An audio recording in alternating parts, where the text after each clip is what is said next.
Starting. Hello, everybody. It's Merlin here, and I'm back once again. It's been a little while.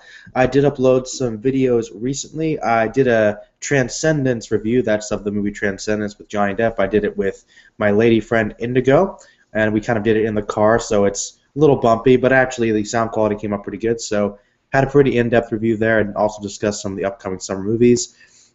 And along with that, I also did recently upload my review of The Amazing Spider-Man 2, so definitely check that out. And basically what we're going to have today here is, for anybody that comes on, we can do a Q&A, talk about some anime, or whatever topics you guys want to talk about. I'm going to keep it open just pretty much myself here, and unless nobody comes in, and then I'd say within like an hour tops, I'll probably start having people come in and talk. And yeah, after that, should be fun. And I'm going to apologize ahead of time if I'm coughing and sneezing and stuff. I've actually been a little under the weather lately.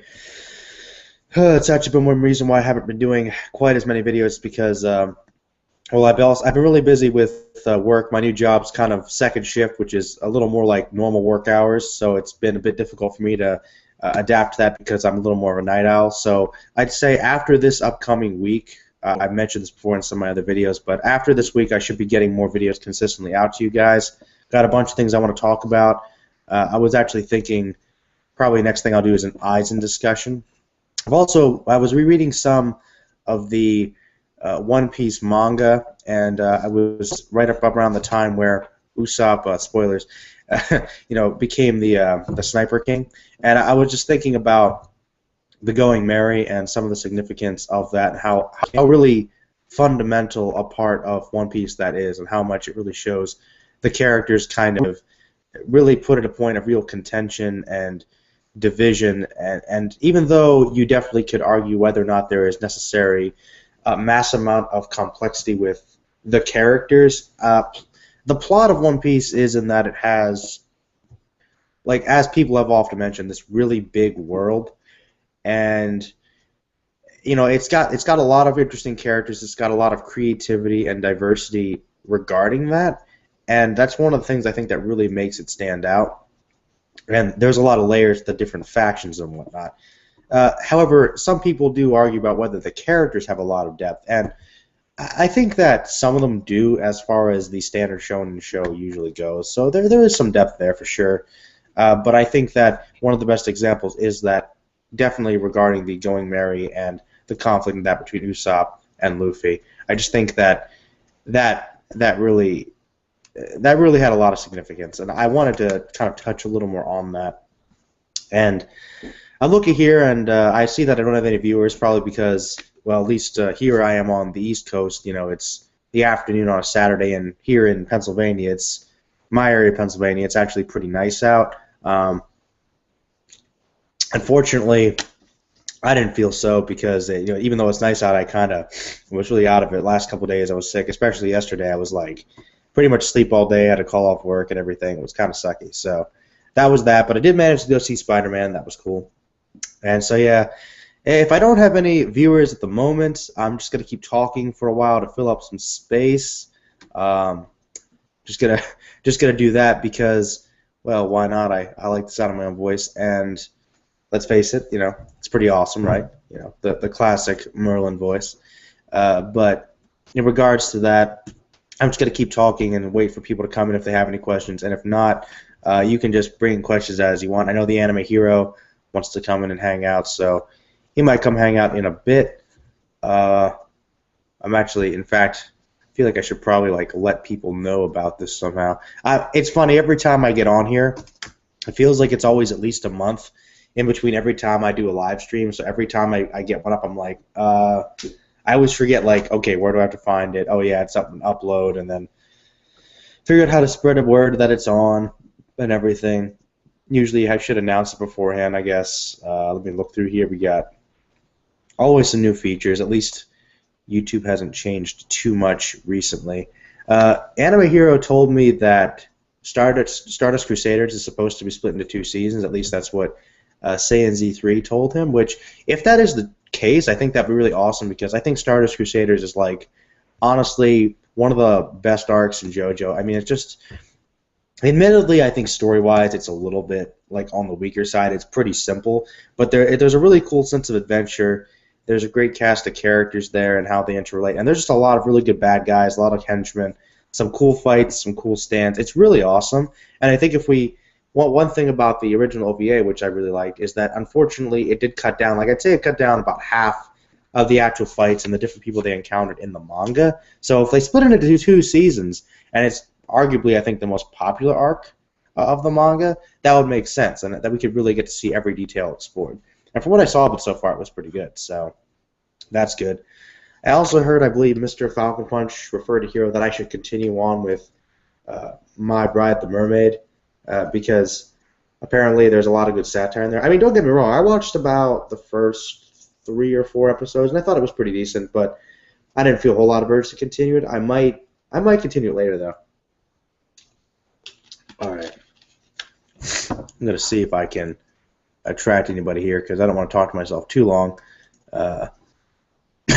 Because, let's face it, that could get, well, I don't know. Heck with it. I'm entertaining. You people love me. Yay, love me. Well, somewhat.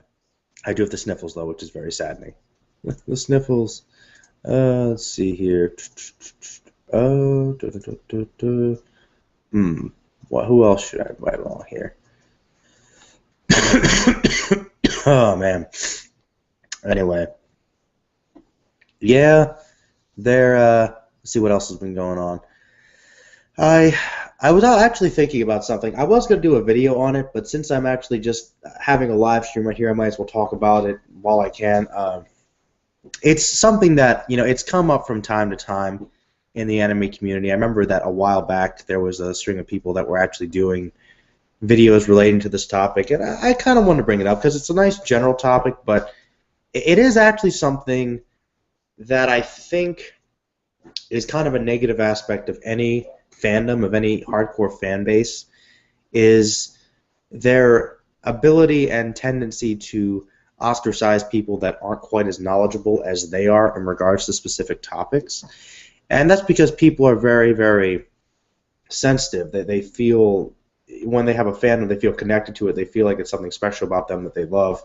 It's something that's part of them for a lot of people. They might have spent a lot of time growing up with these things or made it a part of their lives because they connect to it so much. And to a lot of people, especially really hardcore fans, these fandoms mean a lot to them.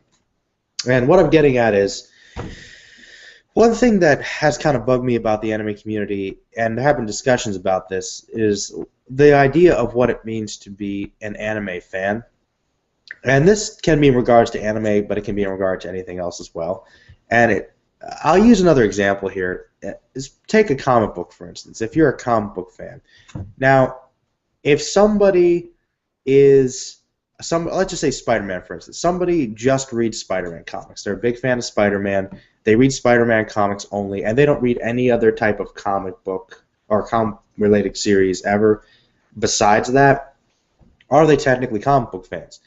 Technically speaking, yes, because they actually read an ongoing series of a comic book character in comic book form. So yes, no matter what anybody else says, they are a comic book fan. Now, if they don't read about any other characters in Marvel, DC, Vertigo, or any manga, or freaking comic book strips or whatever, comic strips and newspapers like Dilbert or Archie or something, okay, maybe they're not anywhere near as knowledgeable or have a wide range of experience. They aren't really super hardcore comic book fans, but they're still technically comic book fans in their own way. Okay, now if, say, that same person is a big fan of Spider-Man, and they've watched the cartoons, they've seen the movies, they've played the video games, maybe looked up things about the character, and they like the character a lot. In a way, they're comic book fans, kind of by association. Not technically. I mean, technically you could say, no, they're not comic book fans, but they are fans of a comic book-related character, so at the very least, they're Spider-Man fans. Once again, maybe not hardcore fans. I mean, maybe not true fans if you want to get real hardcore about it, but, I mean, it's like saying, okay, is the right of one individual to be a fan of something one way different than another way? I mean, there are many different ways to be a fan of something. Though, to be fair, I think somebody that tries to take in everything is probably different than someone that just has one or two aspects of liking something. I mean, the casual viewer that watches a Spider-Man film if they enjoy the character in that particular format, they can still be fans of the character. I mean, it's still staying relatively true to its comic book basis, so they're still getting the same basic idea across.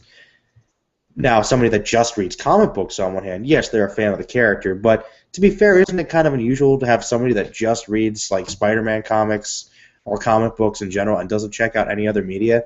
I mean, I don't know there are people out there that do that. They're that hardcore. They might see even like a good movie adaptation and be like, oh, that's terrible. Oh, I finally got one viewer. Yay.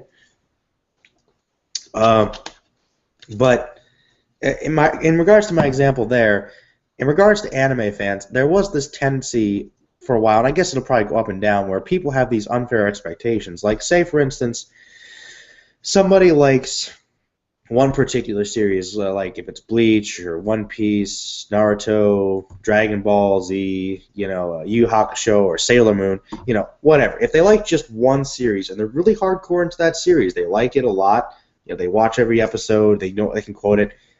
Yes, they're technically anime fans, okay?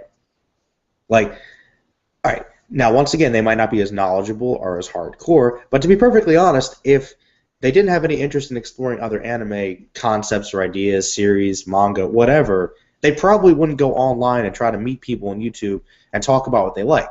They might start off with that standpoint of where they can look at, say, meet people who share that same interest in the series. A lot of people are like that with One Piece or Dragon Ball Z or something. They'll be like, oh, I love this series a lot. I want to meet people that can talk about the series with me. And then from that on, they can branch out, and other people have their responsibility, I think, to offer other ideas for other series to get people to expand their knowledge if they're interested, which they may very well be. Chances are, if you like one anime series, you'll probably like some other ones. So yes, technically, even if a person just reads or watches One Piece, and that's all they watch, they're more One Piece fans than anything else. They're really big fans of One Piece, but technically speaking, they are anime or manga fans. Okay, they are technically speaking, and you can't say that somebody is not a fan of anime if they technically watch an anime and love it. You should embrace that. Now, are they as knowledgeable or as hardcore as somebody that watches 100 different series or more? Reads all the manga and everything and knows all this knowledge? Obviously not. But you have to take into account, too, I think some people are a little unfair.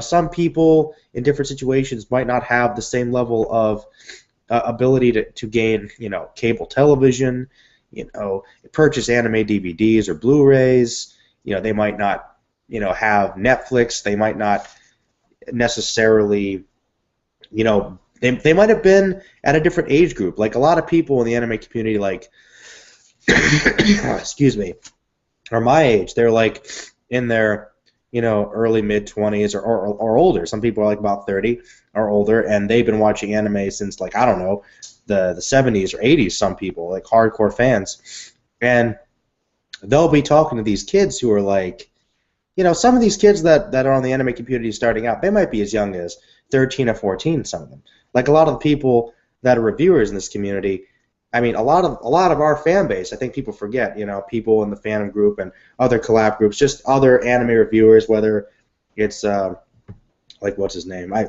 see Sawyer 7 Mage or For Neverworld, or these people, any of these people, the majority of their fan base are probably younger, newer anime fans who have the free time to go online and actually watch these videos. And, these reviewers and people that upload videos and discuss anime, they're a primary source of information for people that might not be able to associate with friends in their schools or other community centers, because that's the only outlet. So the primary basis of our viewers, subscribers, fans, so to speak, are probably younger viewers that might not be as knowledgeable. They might only have like a couple series they're checking out right now, so like Attack on Titan might be their best frame of reference, which isn't a bad place to start, for instance, but maybe that's all they really know, because for them, this is the big new thing that people are talking about. This might be their first introduction to anime. So you shouldn't really give them too hard of a time if they've never seen Cowboy Bebop before, or Yu Yu Hakusho before, or Dragon Ball Z, or something. Like, I know it might sound preposterous that somebody might not have seen Dragon Ball Z or Rurouni Kenshin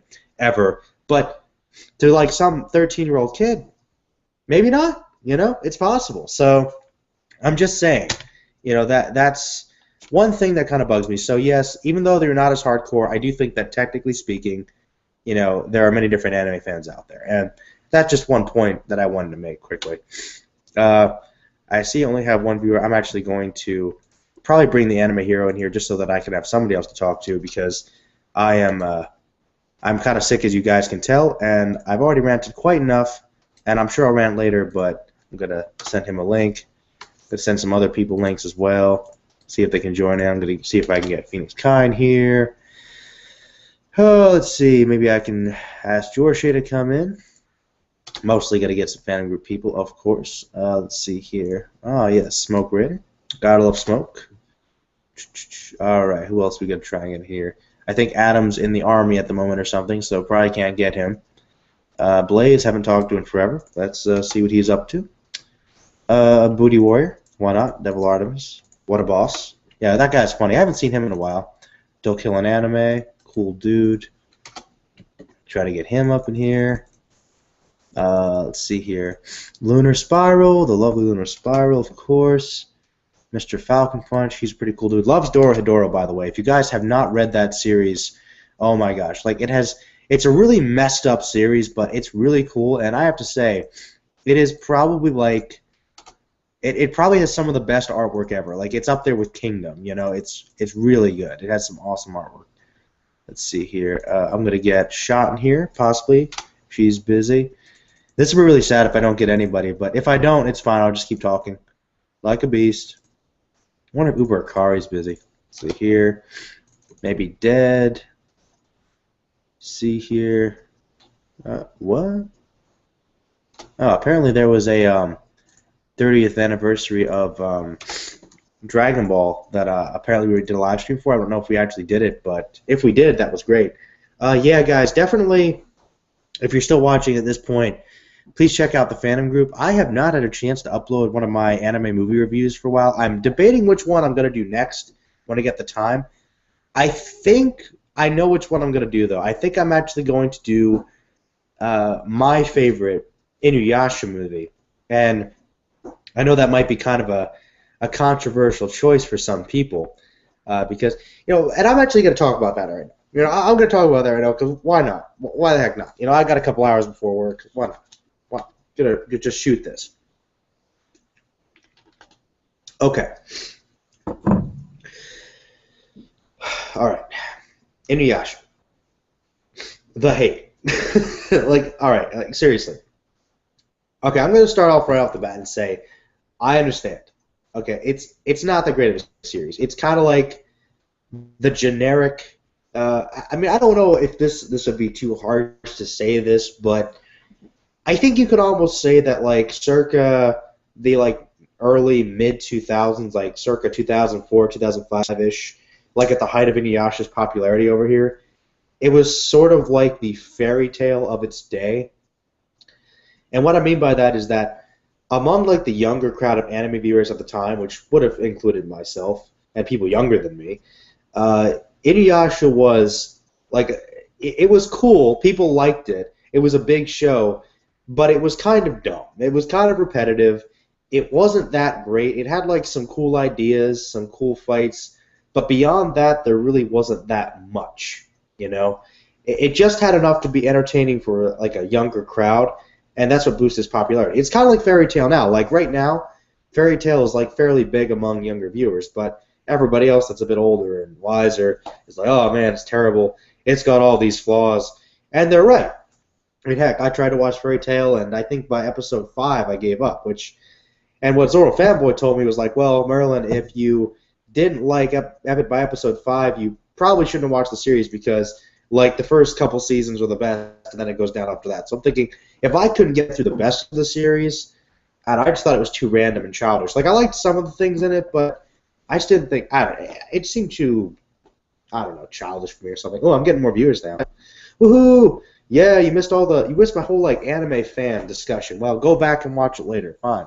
And as usual, I can never figure out where the comment section is, so I apologize in advance. I'm actually going to see here if anybody else jumped in yet. No. But, yeah, I told the anime hero that I was going to do, like, basically open discussion and before other people came in, so maybe that's why he didn't come back yet. But anyway, InuYasha, okay? I get why there's hate. Like, I get why people hate on. I think Zoro fanboy in particular is always like, man, InuYasha sucks. Like, I think the best thing he ever said about it was Sesshomaru was an awesome character, which Sesshomaru is cool, but I would argue he's not even like really that great. He's okay in terms of like the dark anti-hero, but that's like obligatory in just about every action anime ever. You got to have like everybody in these different categories, and that's like he's like the one of that. You know, he's the anti-hero. You kind of had Koga too, but Sesshomaru is a cool-looking character. He does have an interesting arc. I do think he's got like the coolest powers and the coolest swords. Like he's got the Ten Saga, which is the other sword his dad gave him because he basically, as a way for him to grow, because Sesshomaru basically hated people, he gave him the sword that would bring people back to life. And he also gave him the Tokijin, which is like the most badass sword ever because like in addition to like obviously being able to tangle with InuYasha's sword, he could shoot like this giant laser at people. It was pretty cool. But I see anime heroes on here too, and yeah, just let me just finish ranting about that quick. Basically, what I'm trying to say is I'll probably do that video on that movie because that particular one, the second movie, is the one I like the most. But I think it gets a little too much hate. I understand why it gets it, but you know, it's whatever. So, Hero, what's up? Can you hear me? Is that Yes, I can hear. I'm turning up my speakers right now. Speak again. what was the conversation about earlier or what? I just did this whole did this whole like little discussion about, you know how like a while back people were doing these videos about like what it means to be a true anime fan, Oh, okay. and I was like, it just was something that was bugging me, and I was just like, look, I basically said I felt that people in the community sometimes give these younger viewers or just people that aren't as familiar with anime a hard time if they aren't familiar with all these different series. And I'm like, hey, technically speaking, even if they're like fans of One Piece or something, that's not a bad thing. They're fans of anime, and it's a good place to start. And it's our job as like people they reach out to introduce them to other series. You should be like, oh, you're not a real anime fan. Fuck you. You know what I mean? Like that's just stupid. You know, I hate that shit. I hate The it. point of fandom is to try to spread it, not Hmm. keep people out. Exactly. I mean, how do you feel about Hero while you're here? Please share your thoughts. Okay. The, Talk. I remember that several years ago there was also a discussion about fandom when it comes to are you an anime fan if you just torrent your anime or illegally purchase them rather than actually supporting the industry. And there was that one conversation though, but Yeah. there's multiple ways because not everyone can really support the industry, and that's because they're from different countries. Yes, true. But what if the series you want isn't licensed or picked up anything? Like a lot of shows that I like, they're picked up in Italy and France. I'm like, And sometimes people can't afford it. You yeah. know, they can't. But if they're still supporting it and spreading the word, people that will be able to buy it might buy it. You know, it's better than them saying, well, I shouldn't torrent this, so I'm not going to watch it at all. You know what I mean? Yeah. I mean, hey, I feel like actually, do you know how? This is one thing I wanted to look up, and I remember Mars Girl did a video about it a while back. All right. You know if there's any way to find out how anime sales of like anime and anime related memorabilia are doing over here? Because I heard that it's like it's pretty big, but like compared to say like the movie industry over here, it was like So 1% of that or something. Like it, I heard that even as all of our sales going around, we're not that big compared to the other American products that we have over here. I heard that actually. I mean, this was like probably a couple of years ago, but I heard that overall she found like some statistics website where apparently we were actually like a bit down from where we used to be, like say 5 years ago. We've actually lost some, and I was wondering why that you think that might be.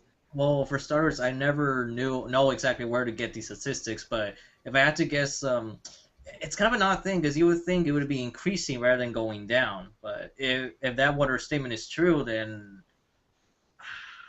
I had to guess it's the age of the internet. We can torrent things easier or download them online rather Yeah, than actually go out and purchase them. Because back then, a lot of our DVDs were in volumes, so that's one reason why they were spread out more compared to today, where you have thin packages. yeah, that is nice. Look at Dragon Ball back then. Like everything was like you get a volume, a Yeah, volume. actually. It was. Do you mean like volumes like by seasons? Because I remember back in the days when it was like you get like three Four or four episodes. episodes. Yeah. Those, that's what I meant by volumes, because even Full Metal Alchemist, Funimation, like almost every single company started off with pure volumes. It wasn't like about 2 years Honestly, after the series come out for them to be in a release in a more tighter package. well, that was because I think they were airing on TV at the time. And if you think about it, that's kind of brilliant because back then, like say when it was coming out back in like '05 or something, like it wasn't quite as available online. So really the only way you could see it if you didn't have cable, which was me at the time, you had to buy each volume. And so I actually have like the entire like all the volumes of Full Alchemist, like these many discs. Mm-hmm. I'm like, but then I found like somebody had like a season, like the whole series, like in this little box, and I'm like, I spent like hundreds of dollars on Alchemist, and I didn't have Actually, like the retail prices of those volumes back then were like between $20. or 24 to 30 at times. Like, I mean, that's ridiculous. But if you Ridiculous wanted now. to see it, though, you'd buy it. I mean, Yeah. Either that or I'm not sure. Well, then again, there was also the idea of rentals of anime back then. Like a bunch of OVAs and movies were available for rent. yeah, that's true in the rental stores. That's how I saw Tree of Life. Mhm. Yeah, the Tree of Might. I mean, Tree of Might. I was wondering Tree of Life. I'm thinking No, no, not the Brad Pitt movie. Sorry. Different thing. Different thing. here, man. But, Yes, yes. Instead of Turles like eating fruit to punch people, he eats fruit to hug people. oh no, A the opposite of the movie, man. To be honest. completely different film entirely. Speaking of which, you know what? Now that we're talking about it, I got a bone to pick with you, Mr. Hero. Okay, what's this bone? The lack of Dragon Ball stuff, or what? Well, no, well, I mean, that's always a problem. But no, okay. Well, first of all, you said you wanted to redo some of your old Dragon Ball videos, right, for the movies? Yes, I did. I said that. Okay, well, that's cool. I'd like to help you with that. But besides that, since we're talking about Trio Might, Okay. let's have a discussion about it. All right, all right. Because I remember, if I remember correctly in your countdown, I think Trio Might was pretty low, right? Yeah, it's pretty low for me. Okay, and that's fine. Triomite was like, what, about 10 or something? 10 or 11? 11 for me out of all the 13 movies at the time, but Okay, because I know you said, wasn't your big problem with that? Was that like lack of action or something? it's the pacing. It's very slow. Okay. I, That and the fight, a lot of the secondary fights are caught up. There, you don't even see a full conclusion to those fights. those fights seem like they were pretty awesome, too. They started off pretty good. I mean, with Krillin against that guy with the destructible disc and that disc clash, along with Tien and Chiaotzu fighting against that twin pair. I don't know, but that, like Yamcha even had a cool moment, but then he got wiped up immediately. Actually, I think Yamcha picked like the worst guy to fight, like the super cyborg guy. Yeah, it's like, Yeah, he picked like the worst one. But my question for you is that I always liked Triomite because I kind of liked the whole sort of coming together with nature versus like the outside force. Like I thought that kind of was a nice way for Dragon Ball to explore it. And actually, when I watched your videos, your review surprised me because you were like one of the few people I've ever met who does not like Triomite that much. Like I even had a couple friends growing up that were like, "Oh man, Triomite's like one of the best movies." So no, I wanted to get your opinion. Looking at it from somebody that doesn't like it, I'll give it to you. why do you think? Why do you think? I think most people like that movie a lot. I'd say most people. Most people I know, at least. I think one of the reasons why, like, if I remember correctly, it wasn't when Triomai was first introduced. Wasn't that done by the Ocean Dub at first? I believe so. Yes. I think that's part of the reason why, like, why people. Why would that be a factor, though? Because I mean, the Ocean Dub is kind of sucky, to be honest. Part of it is the music. The fact that they kept the same Kikuchi score in the Ocean Dub, because the Funimation dub, for some reason, the soundtrack is not done by Bruce Faulkner. It's done by some other guy. Weird. Music is kind of like somewhat symphonic and classical, but it's not too engaging. It's a little bit forgettable at times, with honesty. Huh? I didn't notice that. Yeah, Huh. that's the thing. But why they liked it so much? To me, it comes down to the fact of the villain named Turles. You got your evil version of Goku. He's a Saiyan. He did kick a lot of ass. He was a cool villain. I think that's one of the highlights. But as a whole, to me, the movie just feels very, very slow. Especially the first 20 minutes where we just Gohan spending time with Icarus. Yeah, I forget about that. That was kind of an annoying subplot. I really don't like Icarus very much. No. He comes back a lot too. Yeah, it's in the movie filler universe of Dragon Ball. Actually, he was in the Garlic. show briefly too with Garlic Jr. I think. Yeah.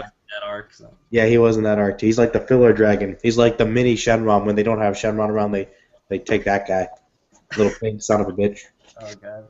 But But actually, that to me, the movie, I don't know. I just feel like there wasn't too much to offer because I felt the movie dragged at times. Like one example is when Goku gets defeated by Turles, right? He's preparing the Spirit Bomb. yeah. And it fails. And then after that, it's like a minute or two of just stalling of some of the kind of the corny writing of Goku, you can do it or whatever. Of course, standard. Fires the Spirit Bomb a second time, And this kind of works. Yeah, I like the way he did it though. Like it was the cool Spirit Bomb before, like it was the big ball. It was just like the energy sphere and like. Which is true because that's if I think about it, that is the first time in animated form where the Spirit Bomb actually works. Because by that point you had Vegeta and then Frieza, which were Does. Well, the Frieza one was epic because of the giant the scale of it. But it still was like an inconvenience for him, pretty much. Yeah, it didn't off the villain. In this case, we finally got that finale. Yeah, I realized something too. What? The Spirit Bomb always kind of annoyed me because they built it up so much and it never really works, of course. But I feel like a lot of the directors and writers of the movies were like, you know what, the Spirit Bomb doesn't get enough love in the actual series. Let's make it work every time in the movies because like almost every movie, that's like the go-to thing. Like Spirit Bomb. Everyone's got their own version. I mean, the Spirit Bomb for Super Android 13 is one example where it's much different in scale. You have it mixed in with the Super Saiyan Aura and just makes them explode. That's a cool combo, like the ultimate destruction. Oh, and moving on because Dragon Ball is of course awesome. In relation to Turles, I had another question. right. I don't know if you've really. I feel like you might agree with me on this. I think we might have talked about it, but do you feel? I've always felt that Raditz was a really good villain, and even though he was around really briefly, of course he's really underused. I think people don't appreciate him that much as how important he really is. I mean, do you agree that he's underrated? Because I wish we'd had more of him, honestly. I really do. The thing is with Raditz, we all agree, we can all agree upon it. The problem is that he got off immediately, and it was kind of like a wasted in potential for a character. Because if you think about it, this is Goku's brother, his blood relative. I know, right? Uncle to Gohan. You know, this is like a big deal. It provided that twist, like when he shows up, he says, "I'm your brother." I'm like, and that started with like this whole trend in anime when it came to the.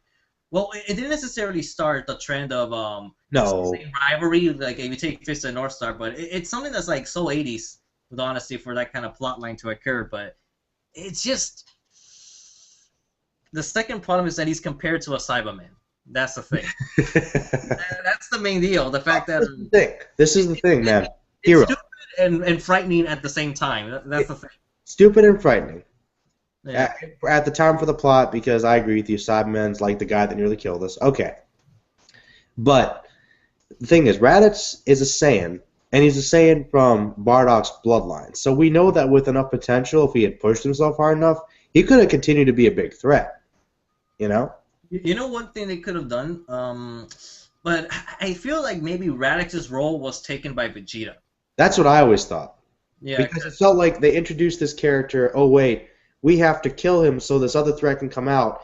But you're right. If you look at Vegeta and the way his arc worked with Goku and the way he offered him to join him and he's like, come to the same race, it's like, it feels like it's almost like a brother rivalry that Raditz would have had with him, but they killed him off already, so they had to make Vegeta do it. Is that what you're trying to say? Yeah, that's what I'm trying to say. Because if you think about it, you could just slip Raditz into that rival role, but which is funny because Goku's roles and rivalry constantly shift. It started with Krillin, changed to Tien Shinhan at some point, then it went to Piccolo, then finally Vegeta. And now that's the great thing about Goku is that like every character he has a rivalry with becomes a friend of his, and he makes them better. I mean, I just I've always loved that about Goku. It's the way with a lot of other shonen heroes, but I think Goku might be like a record topper because literally every person that is his friend wanted to kill him. Even Bulma. When Bulma first met him, she tried to shoot him in the face. Yeah. Like every single friend of his was his enemy at one point. Everybody. It's true, like except for Master Roshi. Like if you take even minor characters like Oolong, he was an enemy at first. He was. You know, Yamcha, Puar. I mean, really, they were all enemies. Honestly. In fact, okay, here's another question for you. I mean, maybe the answer is pretty obvious. I don't know, but of all those like villains, like turned rivals, turned friends, which arc do you think for Goku related to them was developed the best? Because I'm sure there's a lot of different perspectives on this one. The first one that comes to my head is Tien Shinhan, but he's also had Master Roshi to influence him. True, true. There's Vegeta, which that one took years for him to finally convert. Mm-hmm. Piccolo, it was mostly, oddly enough, it was changed mostly because of Gohan instead of Goku. You think so? Yeah, it was mostly his son that it kind of changed him. Do you think that without Gohan, Piccolo would have still been trying to kill Goku and take over the world? Because he seemed pretty dead on. There's not enough stuff to happen in the middle between Dragon Ball and Z for it to be Goku. Because I mean, the last thing that Goku did for Piccolo was after that tournament he actually healed his wounds, and then Piccolo's like, "I'll fight you again, Goku, and my world domination plans aren't over." Then the next time we meet him, if you take Dead Zone into account, like he was just putting up with that shit because Garlic Jr. jumped him. Yeah, well, Garlic Jr. and all his Goonies jumped him. They like tried to gang rape him. I know. It was really awkward. Then if you go straight to Z, you have just Piccolo showing up to Raditz where he was overpowered, and so he had to team up with Goku and put up with that shit again. Mm-hmm. I feel there's not much of a time gap in between, so you can see Piccolo interacting with Goku and develop like this friendship. But eventually, he ended up becoming friends with him around the Namek saga, I guess. So. Yeah, that's true. I guess he finally did. I felt like it was like, Gohan was a pretty cool kid. I guess I won't kill his dad because he still, even when he was training in the afterlife, I remember Piccolo still seemed like kind of an ass. Like he still was like, like. No, he didn't want to put up with that King Kai shit. I'll do what I gotta do, but I don't really want to do it. No, I don't want to tell a joke, man. I'm not gonna tell a joke to pass your training. This is stupid. I don't know, dead serious kind of guy. You're a god. I'm a god. Damn it. I don't know. It was because of Gohan really that kind of connected both Goku and him. Because even during the androids and Cell, you had him like train together. It's true. I actually caught like about 5 minutes of Dragon Ball Z Kai today. It was Vetro or whatever that channel was called. It was like Krillin was about to blow up Android 18 and couldn't do it, man. He just couldn't do it. He just wanted to get some blonde action. I don't know, man. It's like, where are you gonna get up? There's not that many blondes in Dragon Ball if you think about it. I guess Launch was blonde half the time. Blonde, but funny. All the blondes are like hot-blooded in that series. Yeah, I'm actually trying to think in the actual continuity. Oh wait. There's only Mrs. Briefs that's left of it. I guess so. And well, I mean, I guess there's in the movies there's Android 13. You and your $20 haircut. Like actually, I always found that hilarious. His fucking accent. Yeah, I don't know why Funimation went with that. Just I don't know. Some of their choices back in the day, man, were just a lot of them were like stereotypes and accented people. Because even like, a bunch of the aliens had like Hispanic speaking voices or whatever. And I can't really blame them for doing that because if you look at a lot of the models for Toriyama's humor, like through his characters, he's into stereotypes. I mean, some of his jokes are a little, they're borderline offensive, to be honest. Though, I still say that Mr. Popo is not a racist stereotype. He's not black. He's just a genie. Okay? You could be a djinn of some sort, but I don't know. He's a divine fucking... He's just a djinn. Hero, you sent some kind of message. No, I sent the stream link, see if anyone wanted to jump in. Actually, oh, by the way, Hero, would you do me a favor? Oh, what's the favor? Like, give you your page? Or whatever? Yes, please, because that way, I'm sure people have been commenting and want to see what we have to say. Comments or some, like, even Z left one, like, I put it in the group channel. Where the heck is the chat? Here, did you put it in the chat now? No, I'll put it again I'll put it in yours now. I put it in two places. You put it deep. You put it deep in my chat, yo. Yes. Yes. Gotta go Griffith and Hisoka every now and then. Okay. By the way, let me ask you: where do you find the link every time? Because I can never find it on my channel. What I do, I just look at my subscription. So for you, I don't know how will that work. Great, because I can never find it. I never can. It's always annoying. I have to ask somebody else. But let me see. Uh, I don't think Z says I don't think it was wasted potential. Raditz was an evil person. Goku really didn't care for the Saiyan race until Vegeta was killed. Raditz was a great villain anyway, but he was stronger than the two strongest people on Earth. It resulted in Goku's death. Required teamwork to beat him. Two between the main character and the main villain. Didn't care about family. Delayed in Death and Conquest. Great villain, but weak one in the grand scope of things. I mean, he's simplistic, but I still think we could have seen more of him. I don't know. I think almost every Dragon Ball villain is point, man, you know. I think you could say they're weak, like, in the most basic sense. I don't know, but they excel in that most basic sense. I know, right? Yeah, Z agrees, doesn't want to go without Gohan. Z, come in here, man. You know, you're... Like, Z, Dad, all the Dragon Ball fans, get in here. Yeah, no, come on. I mean, I see Z in here, I see Dead in here. Come on, guys. Dead, I haven't talked to you in a while. You got to come in here. Stop. See, Dead likes to be lazy. He's like, yeah, man, I'll support everything, but I'm just going to kick back with my cigar. Yeah. He'll be like, fantastic. You know? Like, bloody hell, it's amazing. I don't think I ever. Oh wait, no, I did hear him say "bloody hell" one time. Well, you know, he's British. He's got to have to say it at least. I know he says that at some point, but not like no, of course not. Of course not. But yeah, Dead. I don't speak Spanish like just randomly either. So there you go. He's like, "Que pasa?" What? Faraz Tahir, hello. SMX Wing, what's up, man?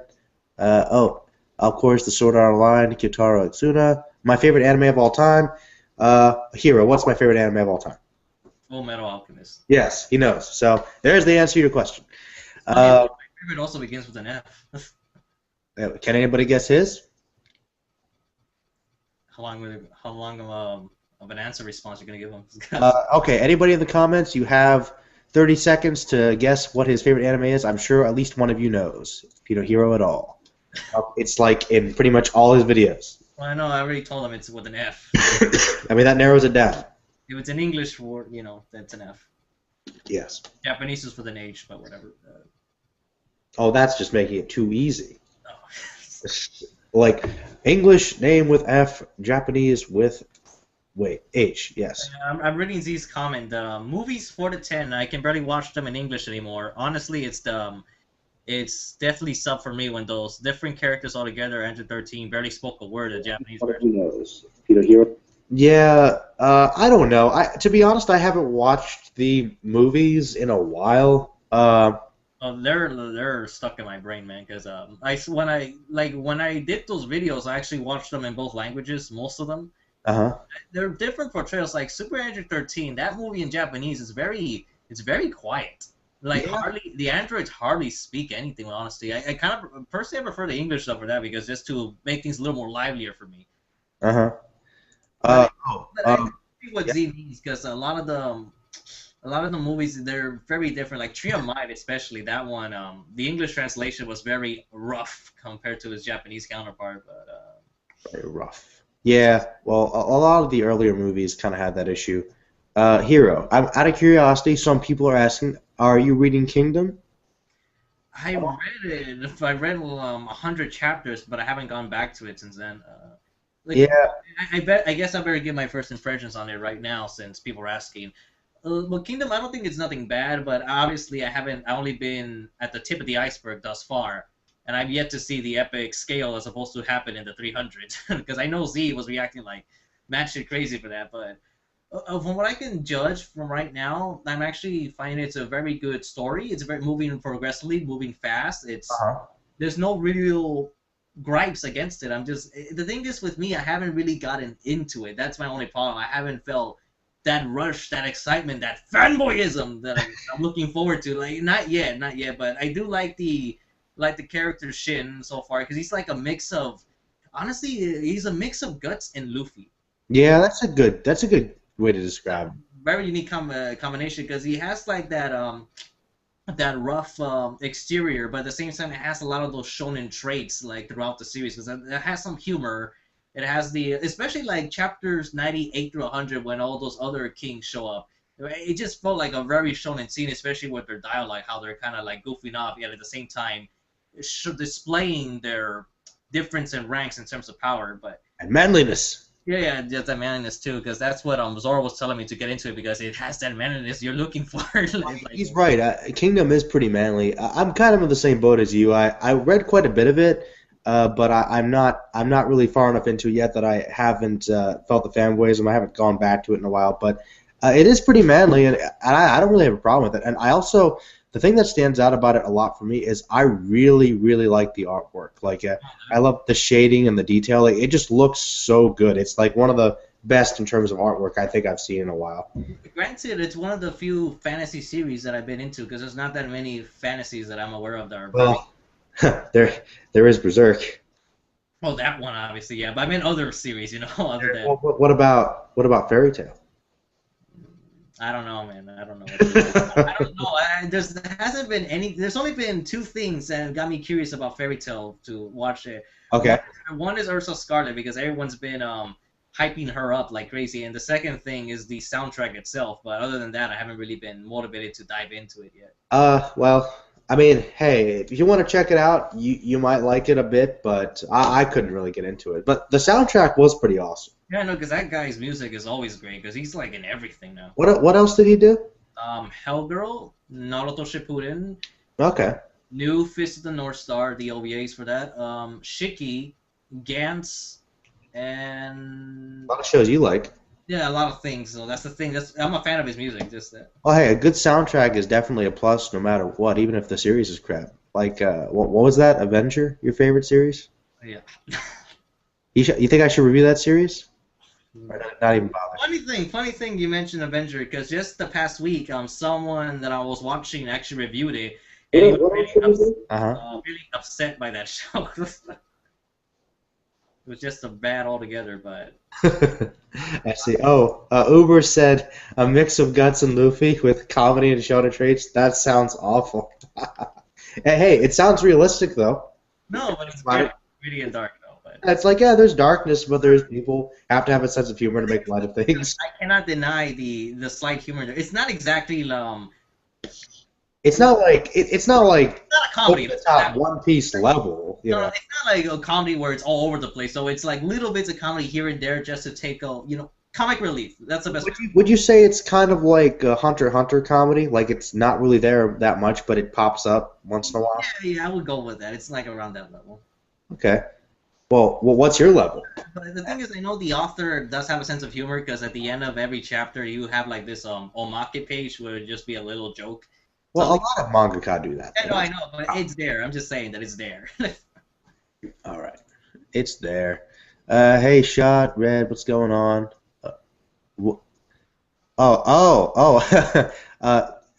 Shot Red actually thought your favorite anime was Golgo 13, which is actually a pretty good guess. It's in the top 10 for me, but it's not my favorite. Well, I think top 10 might be a little high. I mean, it's a good show, Hero, but it's a little episodic, don't you think? There's like practically no story, man. I said favorite, not best. Okay. Okay. I like it too, man. But I'm just like. There you go, man. I'm just like. My taste and favoritism are very vastly different compared to most people. Well, okay. If you said you had your top 20, how many in your top 20 would just be like over the top manly eyebrows? Like dude, that's like half of it. It's just, like Hotoka no Juku, Fist of North Star, JoJo's Bizarre Adventure, freaking Berserk. I mean, like I just picture everything would be like so manly. Well, that's what I love the most, man. But I guess I'll just tell them that my favorite is Fist of North Star, but number 2 is like the most classic shonen ever that everybody loves. That.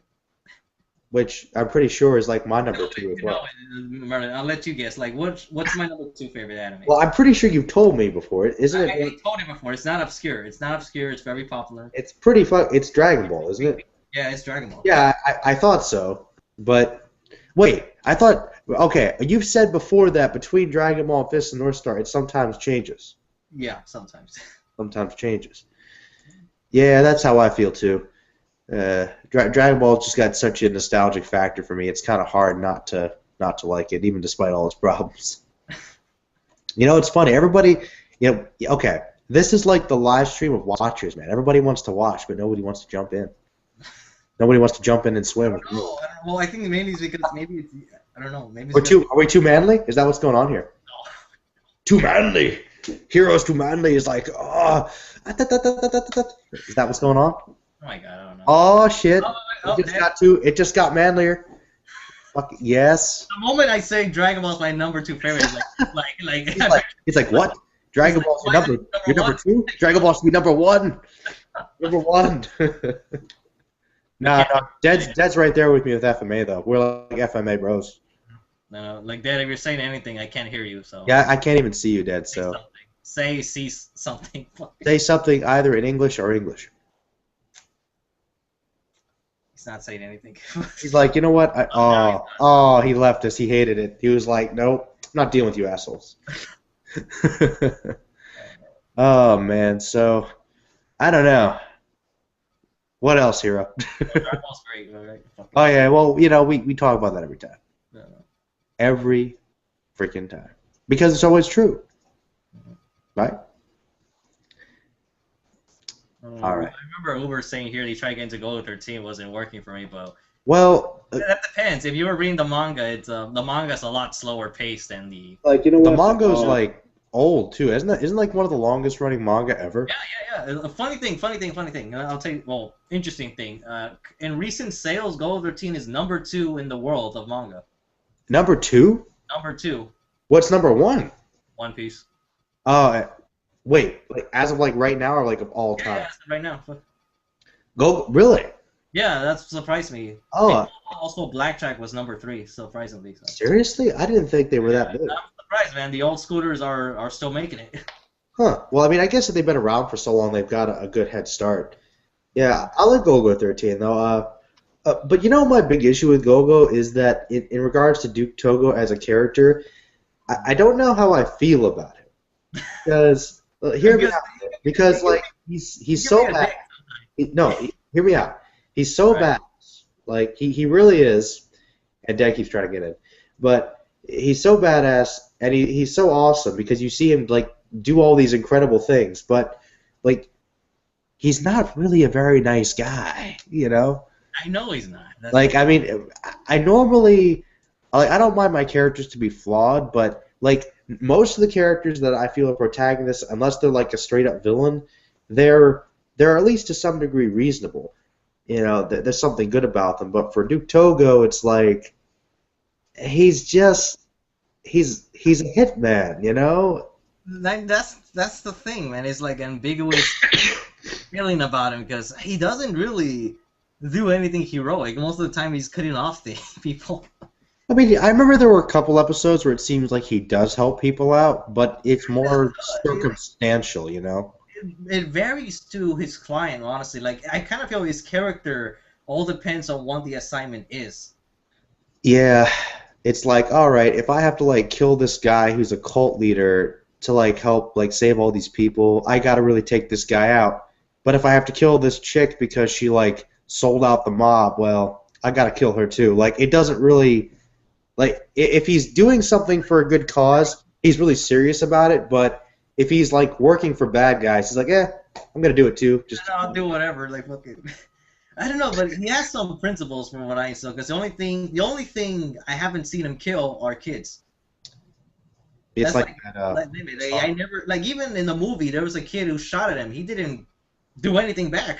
Actually, you know what, like, the most ridiculous BS thing I think that Gogo ever did? Do you remember the episode? It was on the island, and like he had to kill the guy in like the giant giant lab, and there was like the only possible way was like this little opening on the roof. It was like he had to reflect back up there. It was like I know which one you're talking about. Impossible thing ever, and it's like how the heck did he do that? Was the guy in a wheelchair or? I think so. Yeah, he was like on. It was like an island, and it was the one with like all the windows and stuff. But like there was only the opening in the sky, and he had to like shoot off that. Yeah, that one. Like, I don't know. That's the one that was over. That's the over the top shot for. That was the one. I'm like, no, there's no way that would work. You can do it. Like even the first one where he took out the one guy's string for the violinist was awesome, and the one with the plane in the first episode. Oh, you know what my favorite one was, though? Which one? The one with the balloon. Oh, yeah. Because I'm like, how did he possibly get the weapon in there? And I'm like, I'm not a detective, but I know how he got the balloon. You know, I know he got the gun in there. No. Let's see if Come on, Dad. You can make it, man. You're connected. He's been trying, but I don't know. Apparently the connection is. Oh, yeah. There he is. What's up, man? Hey, all right, can you hear me? Yeah, I can hear you. Oh, cool. What's up, dude? We were talking about Golgo 13 right now, about his character. And his ridiculous ability to like take Not die. You know, and Not be killed. He can't be killed, and he's got what the ladies want. No, man, He's like, and he doesn't care. Like Hero, even when he's like mad intercourse, he just does not care. His expression was like, he just doesn't. He does not give one fuck, no matter what the situation is. Like, I'm getting late. I don't give a fuck. Literally, I won't give one. I'll give multiple. I know, because that's one of the things that he seems so desensitized at times, because in scenes like that, he keeps his guard up when he's having sex, because he's thinking someone might jump at him, and then... Well, I mean, you've read the manga, actually. Do they go into his backstory about, like, how he became an assassin, why he is that way? No, not about his sex life, but, like, about his... No. I mean, like, no. His like, backstory. Right. Okay. The closest... Hold on. I'll give you some. So I'm just like, I don't... Because they never really say anything in the anime. So. That's true. I mean, they... This one. Maybe This is the closest thing you're gonna get. It's volume 13 called Flag Burner. Uh-huh. This is the closest you will get to a backstory about his origins. Because even there, it's ambiguous whether it was actually him or not. Because you see, like, this one murder case that occurred out of nowhere, no one and the only survivor was a kid, and all the family's like dead. And we later find out that was like a family of assassins, like raised all the way in Japan. And then supposedly the survivor, we see him as he gets older and older, and they kind of hint at it that he's probably Golgo 13. So, but that's not even like completely certain. It's like a joke. It's not even certain, but I want to say I'm going with it. That's him, because they say that he got some face surgeries, and one of the pages is that if he had a surgery, that he would look like this. There we go. Well, that's quite a. Yeah, It looks like Xerxes or something. Yeah, that's what I thought. It looks like a really ugly Julius Caesar. Yeah, pretty much. Would he have a really deep voice as well? To be like, It's a good story because it takes up most of the volume, and like this is the guy that I'm talking about, because we're pretty much saying that. Do I have the right page? Yeah, the ugly dude on the upper left. Wait, hold up. I'm getting lost here. There we go. There he is. Yeah. It could possibly be him in his younger days. That's why. Well, he's certainly got the same facial expression. Yeah, I know. That's what I'm saying. Like the volume 13 is the closest thing to a story. Because let me see if I could find the. Try to even if you look at his the relatives in that scene, they all look like Golgo. Let's put it that way, man. It's like the Golgo version of the Joestars, man. Actually, I want to ask you, what do you think is a better name? Because Golgo 13 is like a really awesome code name, but think about this though. His real name, at least apparently, is Duke Togo. I mean, that is like the manliest name ever. Like, he should just be like 007. Like, does anybody call him 007? The agency does, but he's James fucking Bond. Think about that. This guy's Duke Togo. I mean, that is like, yo, Duke. You know, what's up? You know, I mean, that is amazingly manly. I don't know, Trevelyan. Trevelyan's a pretty good one. It's pretty good too, yeah. Look in the background. Okay.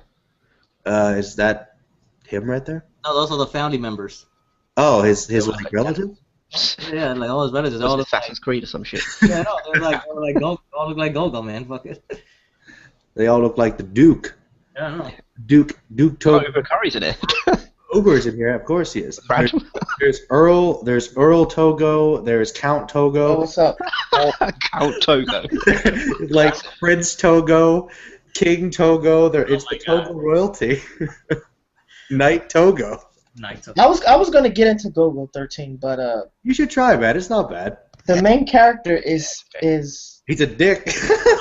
No, it's not even that he's dick. He's pretty bland. He's just really he's drier than an overcooked steak. He is pretty dry. He's really you have to understand, Hero, back me up on this. Would you say that Duke Togo is just very focused? I mean, he's so. That's the thing, because he's almost like a walking machine, man. That's the thing. Yeah, He had all his personality sucked out of him. That's what's happened. I think Agent 47 has more personality. Wouldn't you say so, Dad? Wait, what would you? I don't know. They're pretty much the same person, aren't they? Oh, Agent 47 has more personality than Golgo 13, right? Who's Agent 47? Is he? Hitman series. He's like a little. I just got done playing Absolution. Yeah, Maybe that's why I think so, but Oh, okay. I haven't played him in ages. Oh, that guy. Yeah, the bald guy. I'll do with the barcode. Yeah. Yeah, he's pretty dry too. He's pretty dry, but I mean, he's dry, but I mean, he's like, he still does stuff for motivations. And he kills people. He's the same character basically. Just Right, like it's hard to get into a series that's character based when the character is that dry. Well, I don't know. Would you say that that series is really character based? Because I think it's more about the situation. Because the thing is, like, for episodic series like that, it all varies on whether you like the character or not. That'll determine if you like the show. And Golgo's that one example where it's very heavy by his surroundings. Yeah, I mean, I don't know. I liked it, but because it does have the atmosphere. Because Golgo 13 is best represented as the last of Hard Boiled. Because even let me look for that picture because Ichiro Oda drew like a little tribute picture for him on his anniversary. What do you mean by the last of Hard Boiled? Yeah, he described that. What does that mean exactly? Like you mean like hard-boiled detective fiction? Yeah, that's what he meant. But in terms of personality, because the guy is just like this roughneck, no shit not taken attitude. Nah, I don't know about that. I mean, because hard-boiled, these detectives are at least in the hard-boiled genre. Is that like The Shadow or something? What? What are some classic hard-boiled detective types that I might know? Well, I would have thought like The Spirit would have been one. Yeah, I like The Spirit. Okay. Yeah, like The Spirit. Dick Tracy? Yeah, I think maybe Dick Tracy. Yeah, but hard-boiled detectives are generally aloof. They generally don't have any respect for authority. They're very independent. They're proactive. They're go-getters. They're womanizers. They're generally some traits are there so far, but keep going. Batman. Batman might qualify as because he came out in that era. Hard-boiled. So although he's not a womanizer. Well, it depends on how you look at it. And they're generally like in the seedy, shady parts of towns. Yeah, they're the guys with the martini and a cigarette. It's like that's the hard-boiled. So far, what you're describing, it's still kind of there. Yeah, I mean, it's in the category. Except hard-boiled detectives do have some personality. Yeah, they've got charisma. Dry as fuck. Well, okay. What they could say, Togo might not have a lot. They generally have that cool shit going on. Definitely has charisma though, because he gets them ladies. That's for sure. Yeah, man. I mean, that's because he's a dangerous man and they love it, not because his charisma. Well, some people qualify that as charisma, whether it's true or not. Judge it from this picture. Send me you guys' opinions by looking at. Oh my god. Fuck, where did I leave that pic? Oh, hold up, let me screen share this shit. You want to screen share your faces? Yeah. Never a good idea. It's a picture, man. Yeah, sure it is. Here we go. Just take a look at this. So. All this is the one on the right, so, and the illustration on the left. It's going off and on. Yeah. Really? Yeah. Stop flat. Wait, there it is. You can't stop making it flash. No, it keeps flashing on. Is it you trying to point with the sunglasses, Hero? Is that what you're trying to focus on? I mean, no. Well, yes, he looks like dapper. He looks suave, but he looks very dapper. Yes. Yeah. He looks like James Bond, so okay, that fits. But I mean, if you judge it by the picture, he's fitting. He's no Sean Connery. Let's put it that way. Well, I mean, no one. You like Sean Connery, man? Come on. No, but he's not. Sean Connery is suave motherfucker. What about Roger Moore? Smug as well. Right? Yeah, but he's not compared to Sean Connery, though. Come on. That is true. I don't know. Wait, did you like Pierce Brosnan actually? Because I'll be honest, I never liked. I only like GoldenEye. That's like his only good movie. Yeah. Yeah. Yeah, I never liked it. It's the only Bond movie from Pierce Brosnan I liked. He like Sean Bean's the villain, and it's like yes. Well, yeah, but you knew he was doomed from the beginning. Yeah, because Sean Bean dies and everything. But the thing is, though, he not only died in that one, he super died because he like fell hundreds of feet, and then like the satellite got onto him, and then it exploded. So I mean, that guy triple died. Like most James Bond villains, it's like okay, like a shot to the head, something falls on. Okay, like this fucking guy, I'm gonna kill him 3 times because I know how it is. He's a 00, so he's gonna come back, taking him out. Then he'll go do Lord of the Rings and be happy. So get his head chopped off. and then it'll be Game of Thrones. So once again, yeah, Sean Bean loves to die. That's for sure. He does.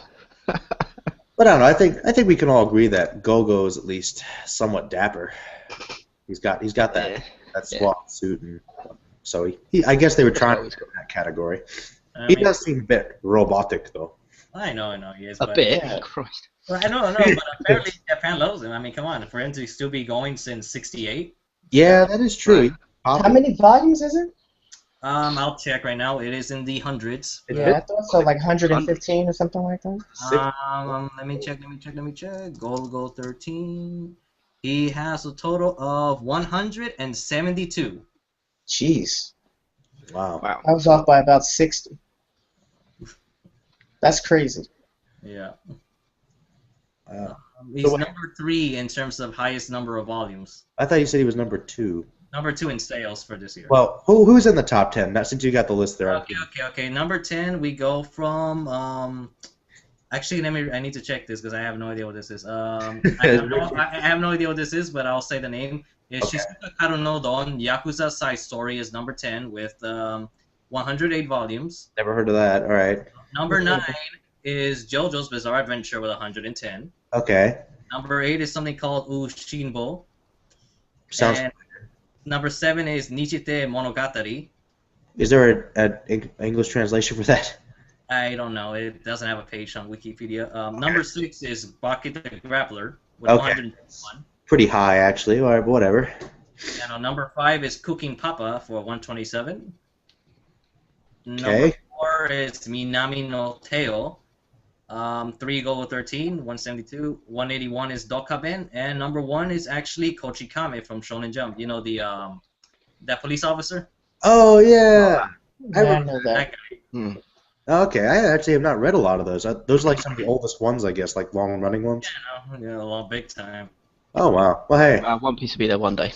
Yeah, because... Hajime no Ippo is actually number 12. Damn. Well, You you probably be in the top 10. No. I guess you said by sales, not by...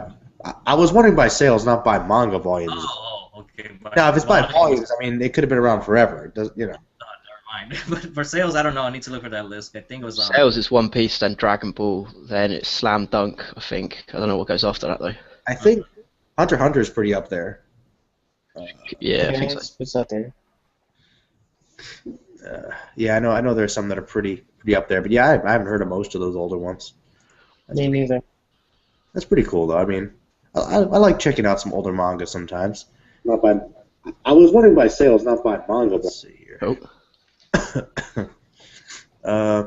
I prefer watching the older anime than reading older manga. Yeah. Hmm. Actually, Uber, have you gotten into like the Go Nagai stuff, like I don't know, like Devilman, things like that? Because those are pretty cool. Yeah, Devilman's like his best stuff. I heard of Devilman. I haven't gotten into that. Devilman's pretty cool. It's pretty short too. Like, wasn't that hero like 5 volumes or something? 5 volumes. Yeah, it was pretty short. Very short. There's Violence Jack.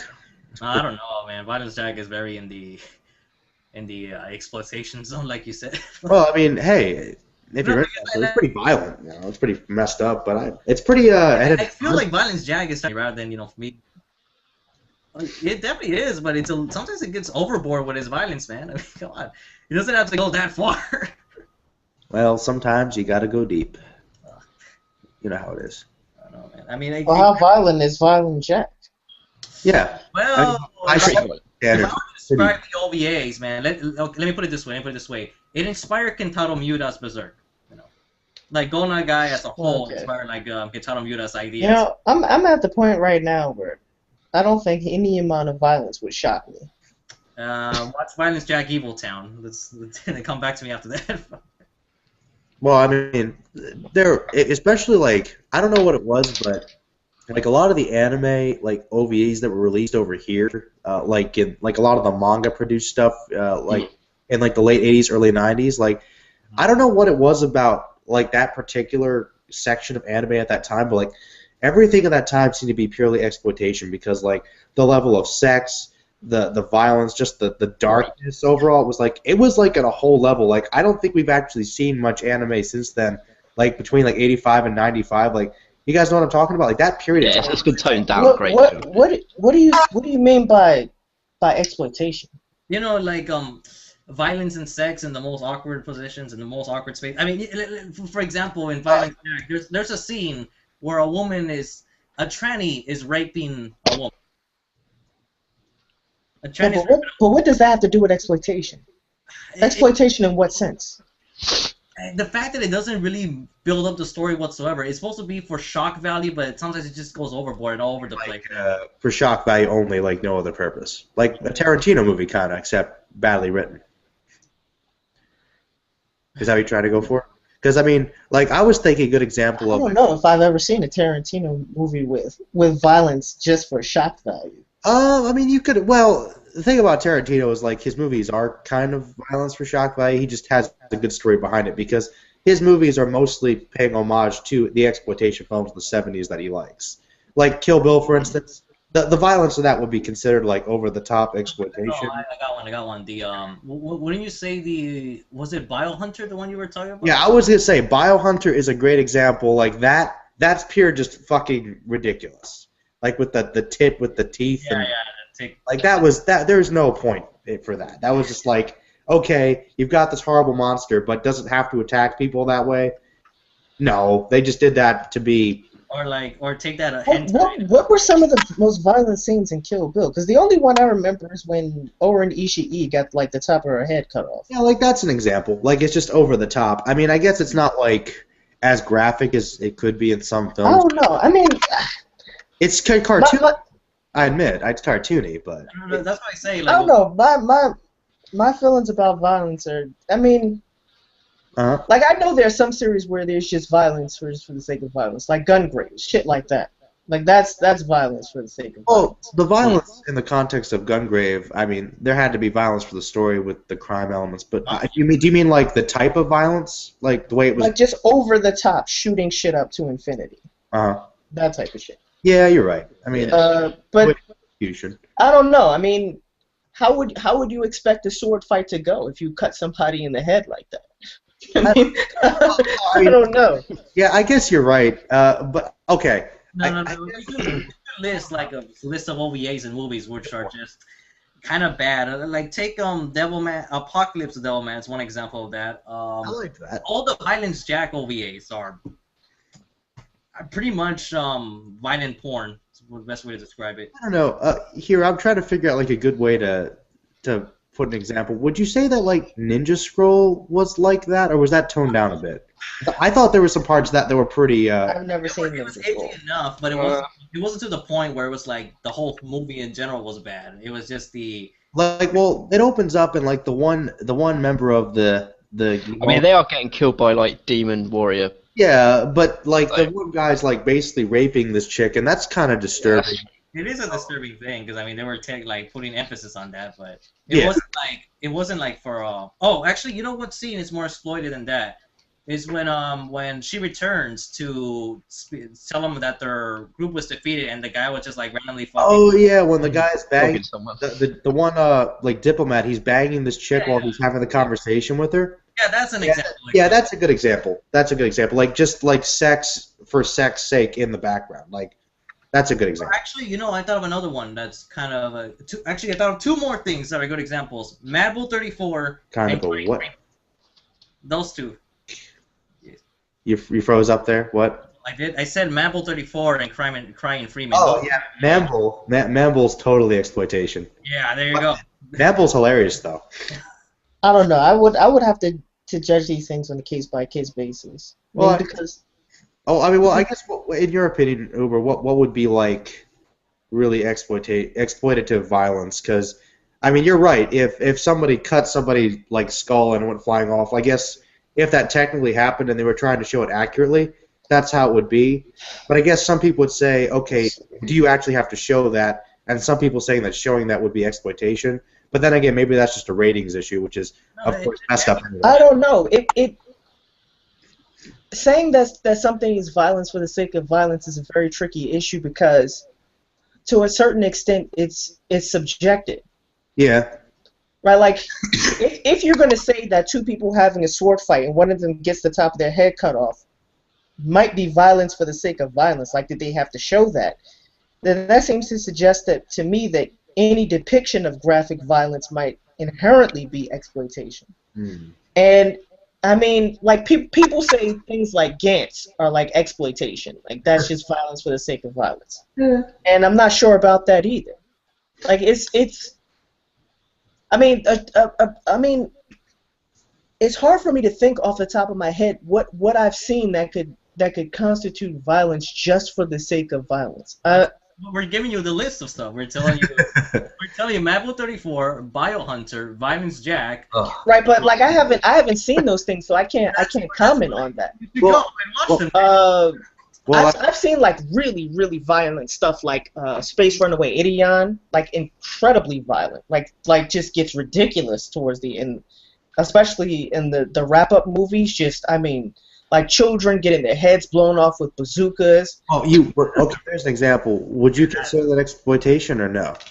Would I consider that exploitation? Yeah, no. like, you wouldn't. No. Well, that sounds. I guess by some people's definitions, I mean, kids getting their heads blown off would be pretty crazy. So, are you saying it depends on the context of the series? Like for instance, Gantz is an example. Okay, it's like some people consider that really violent and sexualized and everything, but it's a really dark series that's kind of one of the stylistic elements. So that's right. Exploitation. I wouldn't consider really any of the violence in Gantz exploitation. Okay. Well, here, I know you like Gantz. What do you think about that? I would say there are some scenes, but like you said, it kind of sets up the tone of the series. Right. Well, then where do we draw that line, then? Is there anything No, that's why I was asking. Like, to me, violence for the sake of violence means that there is no relation to the atmosphere, the tone, the story, I guess, the stylistic elements of the story, the philosophical underpinnings in the story. Like, it has to be like completely out of context. Okay. That actually makes sense. Because if it's not about how the violence is interwoven into the story, then you start saying really subjective things like, well, it's about how violent something is. Well, when does something become too violent or over violent? It's kind of hard to know when that line is crossed. But for me personally, it's really difficult to cross a line with violence for me.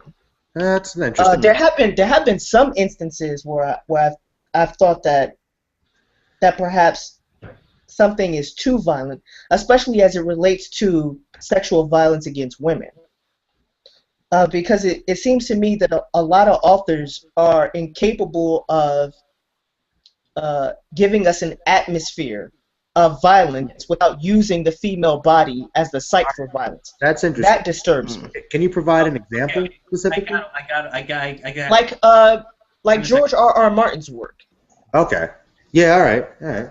That's. I mean, of course, George R.R. Martin is pretty violent all the way around, but there are some scenes where you're just like, okay, this is just too much. Cersei and Jamie, right?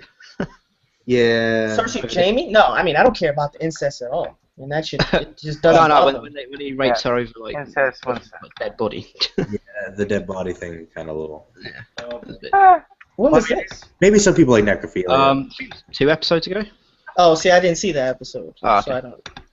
Didn't know about that. He doesn't even. Yeah, you don't even know about the fucking thing. Smoke. I haven't watched the last 2 episodes. So. Okay, you're fucking behind. Let's see. But here, you said you had an example? Well, I was telling him just Violence Jack Evil Town because what Uber just mentioned about the women exploitation, that's the best way. That's probably the one that will bother him, maybe. Is that why you don't like Violence Jack, because of the Evil Town, or just overall? Overall, because I mean, I thought Violence Jack was okay personally. No. I'll give a description. Like Evil Town, for example, there's actually a manga pilot based on that, and that's what the whole VA was based on. but the way when women were getting like raped in the manga, they did it more symbolically, where they would show like the clothes being torn off, but you see like these, how can I describe it, like these images on the side, which kind of hints at what's going on. But in the OVA, you get the full exposure to it. You get to scenes where you see like I said, a transvestite of all things is raping another woman. Then you see this huge gangbang, and then fucking, then you get like one woman gets a pipe shoved up their fucking thing. Well, I mean, to be fair, I guess that could happen. What? Yeah. I mean, like, I don't know, man. I haven't. I mean, I honestly don't think about pornography like this. How about this? How about a woman's breast getting bitten off? Like, again, it's not predicated on how graphic something is for me. Like, that's why it's really difficult for me to think of a specific instance where I've seen where I'm like, okay, that's just too much. Even in the series I just read, which is the Broken Empire series by Mark Lawrence, the book starts off with a 14-year-old gang raping a girl and then slitting her while the father watches, and then getting tired of hearing her scream, so he slits her throat and then throws her and sets the house on fire with her in it, and the rest of her family in it. Like, even that I wouldn't consider pornography for the sake of pornography. well, like you said, I guess it depends on the plot and the context. Dad, what do you think about it, actually? You've been pretty quiet about this topic. Yeah, well, I think I should go with you, but like it doesn't bother me as long as it like adds to like the atmosphere of like the series. But do you the think only, sort of, like, point the where only it's... example I can really think of is like that Hell season that Notre Dame showed us, Oh, which was pretty much. Yeah, see, I think that's a perfect example. It's That like is a perfect example of it. it's just over the top for the sake of being over the Yeah, top. just for the sake of it. Yeah, that's a good example. That Well, had... what about Hellsing? No, The Hellsing is over the top. It doesn't say. Well, I mean, you're killing zombies, so maybe people Vampires would and be shit. offended by that. Or ghouls, excuse me, ghouls. But I mean, like, Alucard's whole personality. He's the Count of Vampire. That's the way he is, so You it defines him. So I guess not. I mean, Right. I don't know. I never really liked him that much, to be honest. A lot more people like Alucard. I think he's cool. Like, I like his general persona, but as a character, he's never really been one of my favorites. So I don't know. I don't know. I like him. Not for me, I but like my favorite's the Nazi in that series. Well, you like the major? I don't know why.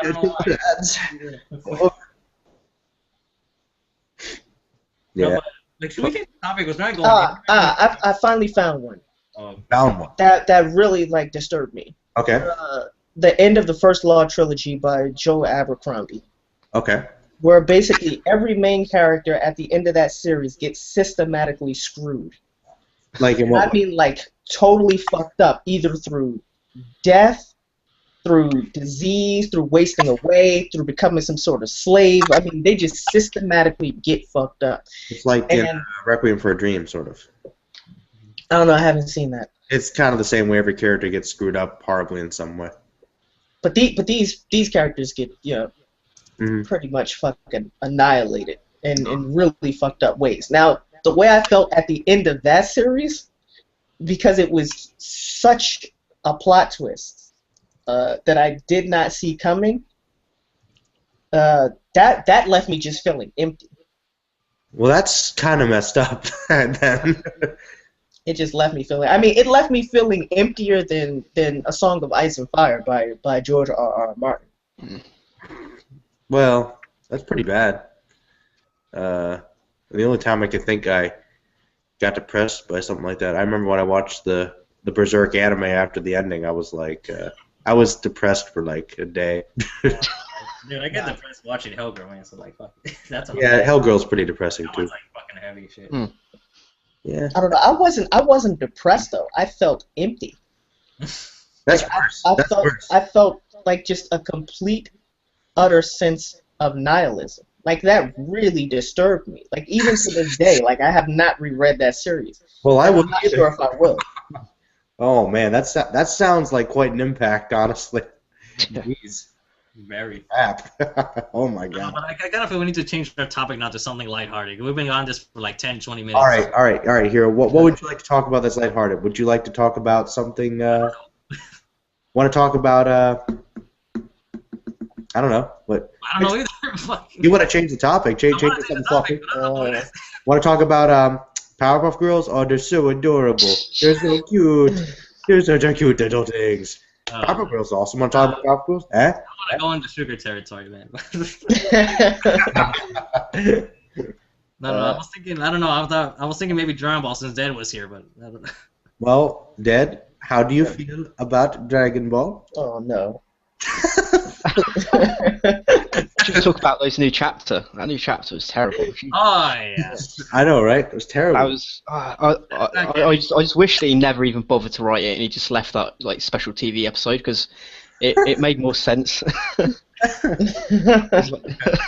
know, man. I know. I'm thinking like, even though this is from the author himself, I'm thinking this is not a canon. It's not. Yeah, canon. I just like that's GT.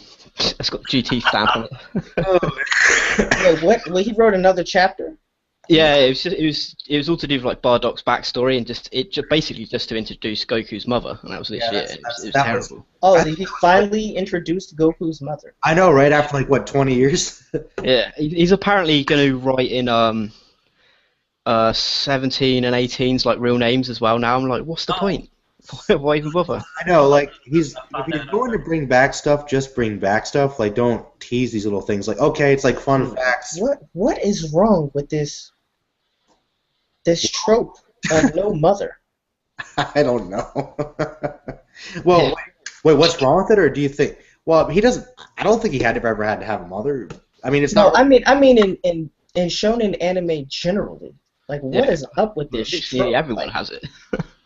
Well, some people have mothers; they're just not there that often. Actually, I think a lot of times, well, there's father. It's a trope, like definitely. Mothers are just like gone. Yeah. That's you don't need to talk about them. That's why the kids are running off fighting, and their life is based on violence because they never had a mama to tell them, slap them on the hind, and say, "Go to school." You know, that's essentially what it is. That's the trope, and it makes it easier to write, I guess. Like I can't actually think of. Did Yusuke have a mother in Yu Yu Hakusho? He did, but she was like a drunk. Yeah. I was going to say I can't think of anyone, any main character. She was sort of there. She was. I'm talking about like the non-existence of the mother. Luffy had a mom. Yeah, but we've never really seen her or know a great deal about her. Right. And it's the same with Naruto for like a really long time. Well, he met his mom finally. Yeah, well, that was like what halfway through. That's true, but I mean, or whatever it was. yeah, I don't remember anybody else. well, if they're moms, they're usually mentioned. No. When they're in the childhood, then they just like disappear for some reason, like they die or they're just. Yeah, Oh, actually, no. I thought of one. The JoJo's have their parents. So. that's true. They'd usually have pretty good family structure. They always die anyway. True. I can't actually think of a main shonen protagonist that's actually had a mother that's around in a main series. Off the top of my head. You know, it's kind of funny. I can think of one, but she's not really totally existent all the way through. What? Yugi. Oh. Yeah, in the manga, like you see his mom every now and then, but then afterwards it's like, yeah, let's get away. Vash kind of had a mom. Vash the Stampede? Sort of had a mother. Boy, take Rem. Well, she kind of died like before the story. Yeah, but she was a big part of the backstory, though. Part of the story, but we're looking for. Still alive. Yeah, Right. I mean, It's influential in their child's life.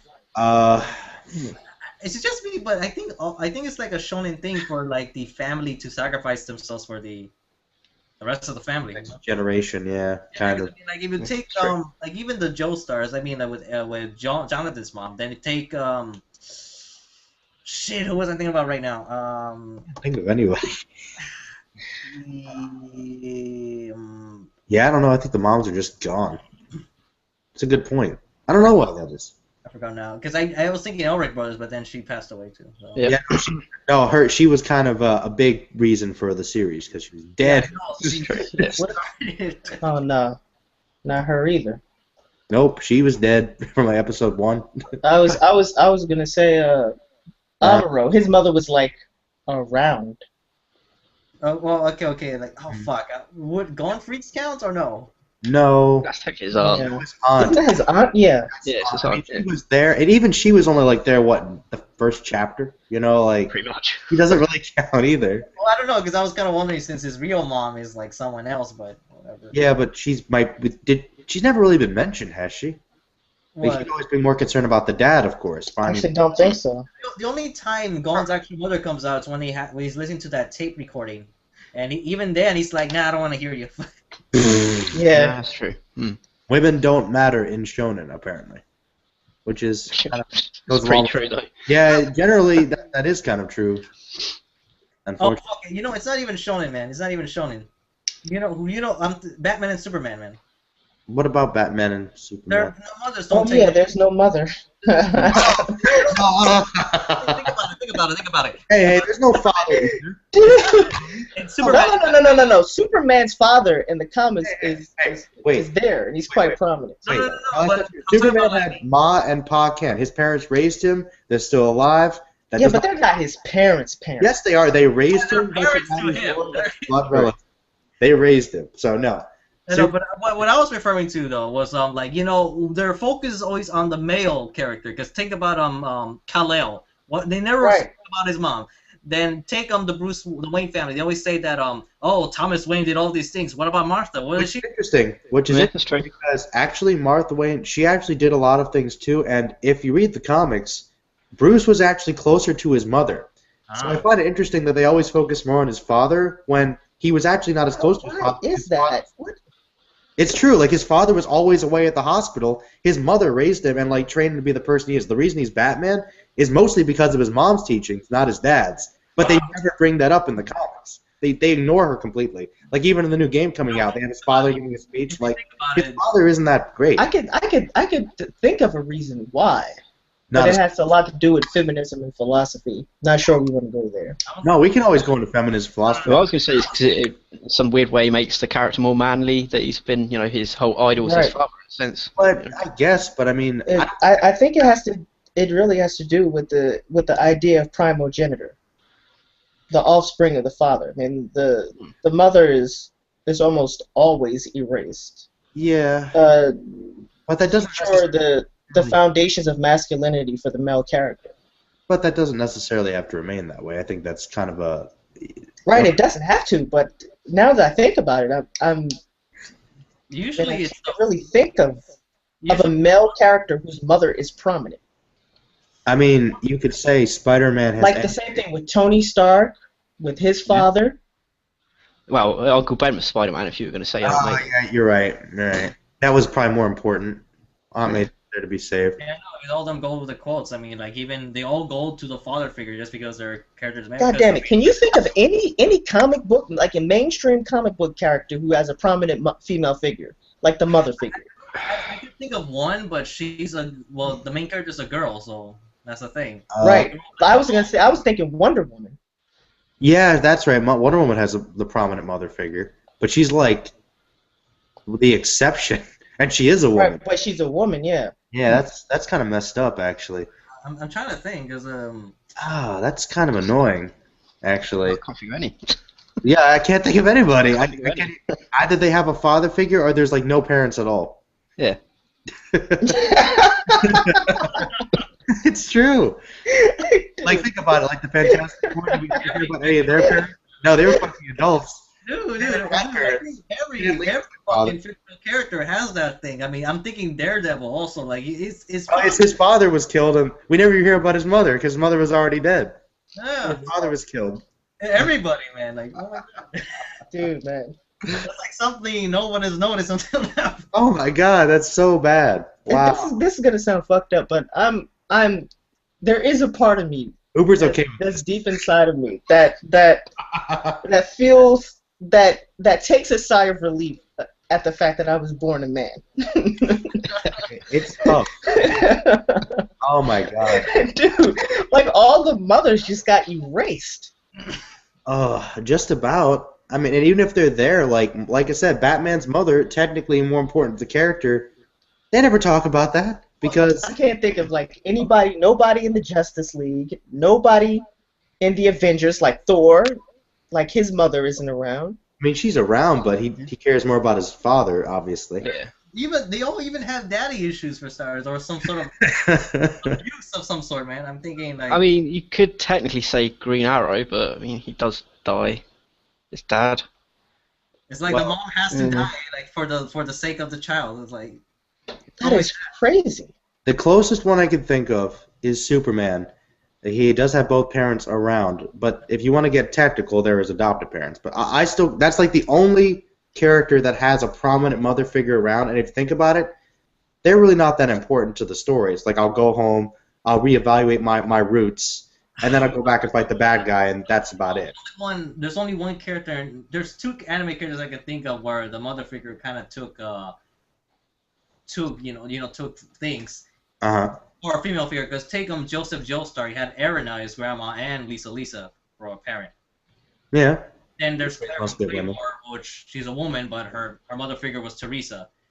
And the Everett brothers, even though she's dead, like it was their whole purpose of doing anything was because of their mom, because they hated their dad.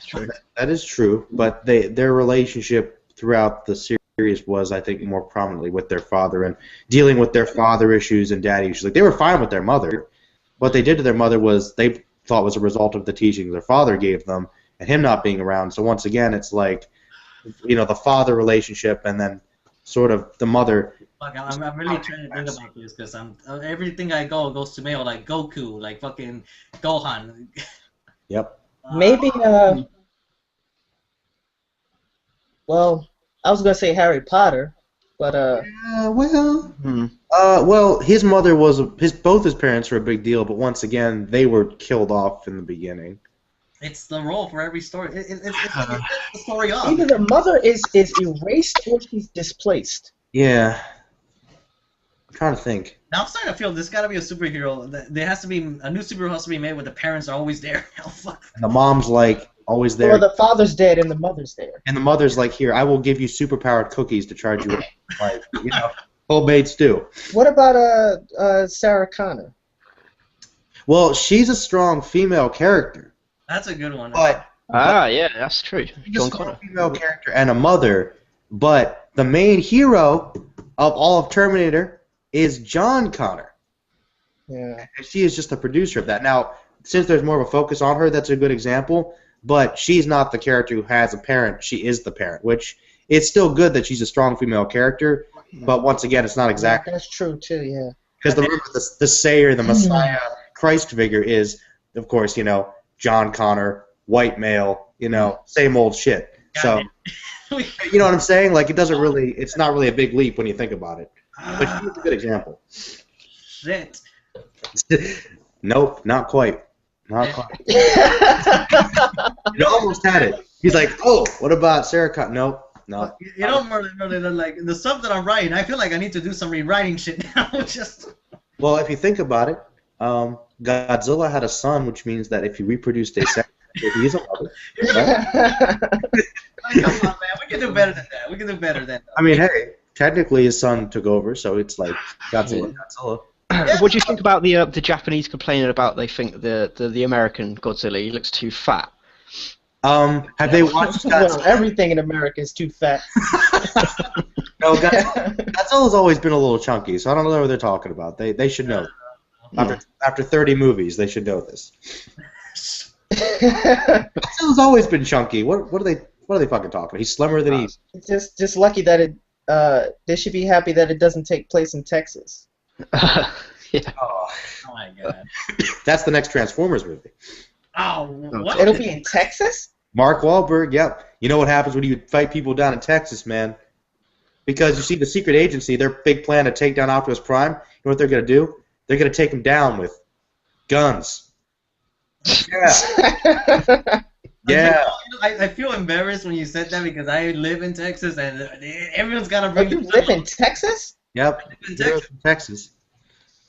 And now everyone's got to bring up the gun shit again. It's like, oh my god. Hey, man, you should be happy, though. Optimus Prime is hiding out in Texas, man. No. It's like gun dolls over here, Texas? man. Why would he hide out in Texas? He's in this guy's garage, and he powers him up with like a charger. He's like, I think we found a transformer.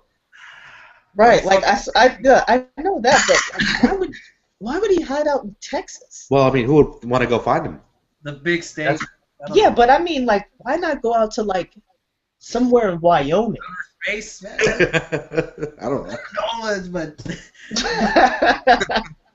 Because Texas is cooler, I guess. I don't know. you know, Well, Optimus, actually, yeah. Well, all of the South is relatively cool. Optimus wanted to go down and like while he was resting to fight the Decepticons, he wanted to get a tan. He's like best place for sun exposure. Going to Hawaii.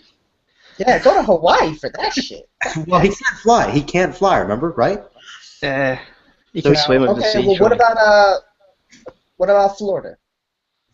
I don't know. Too many gators. Too many gators. Or California? California's nice. Oh, man. You guys know what the main villains are in this one, right? Isn't it the Dinobots? Yep, the Dinobots. Oh, okay. I don't care, man. I only go to a Michael Bay movie to be entertained. Let me look for that. Fair enough. Fictional characters with mother figures. Google. I don't know. What was he? Okay, I got top 25 best fictional parents. Best fictional mothers. Well, wait. Would the Incredibles count? Sort of. I guess, but I'm like not exactly. Yeah, I think they would count. They're good. They're good parents, and the kids are heroes, so that's sort of count. Harry Potter's actually on this list. God, Spy Kids, that would count then. Spy Kids. Oh, Antonio Banderas. Those movies are weird, man. I could I'm looking at this list, and I don't even recognize any of these stories. Is it like Crime and Punishment or something? I don't know. Hold on. Somebody. Well, wait. Oh, that's so terrible. No, wait, that's a terrible example. Never mind. I was gonna see Frankenstein, but he just needs a dad. Yeah. Yeah. There you go. Let's see. Funny enough, people are saying Weasley's mom for Harry Potter. Oh, Mrs. Weasley? Yeah, that's what I'm finding more than anything. All right, but still, okay, that counts. But Yeah, but he's a side character, though. Right. Side character, yeah. Needs to be a main character. I got nothing. I got nothing. I'm looking, and now I found top 10 famous mothers and their daughters. Okay, let me see what I find in this one. Moms and boobs. I don't know. I was trying to think it's Star Wars, but I was thinking, no, that doesn't work. Right. That's a bad example, I guess. Yeah, that's a bad example. There really no mother figures who are like prominent in their kids' lives and their sons' lives? I know in Star Trek, Spock's mom shows up from time to time. She's at the very least, we're not finding any in terms of comic books and anime. I'm not finding any of that. There might be some in literature and films, but comics and anime, so far it's a no. I mean, I guess it's more of a male-driven fantasy entertainment anyway. So far, Joseph Joestar and freaking Claire from Claymore are the only characters I can think of. Ah, yes, Claire with Teresa and Faint Smile. Yeah, but then again, it still looks technically her mother though. So does it really? A woman too. So but the problem is, like I said, Joseph Joestar is the only one where the mom was there. Then if you want to take his grandma Irina into account too, but those are actually, sorry, I was going to say, did you hear that certain characters back in Claymore? Oh. Teresa's back. She was revived? In a sense, yeah, she has been. Yeah, I heard about that actually. Wait, what do you mean in a sense? It's more like the flesh inside of Claire has like awakened and she's sort of like taken over in a sense. Oh, okay. Taken over. But to me, I feel that's a better explanation than just. It's the best way to do it, I would have thought. Yeah. Either that or revive her with the way the other Claymores have been revived, but. Yeah, but that would have just been too predictable to do it that way. Yeah, I guess so. Whatever. This one's a little more like in the blood. Yeah, a bit more of a curveball that came out of nowhere. Even though you knew it was going to happen at some point. Better now than later, man. Because I mean, apparently, Hajime no Ippo, there's a mother. It's important. Oh! He does have a mom, but she's He's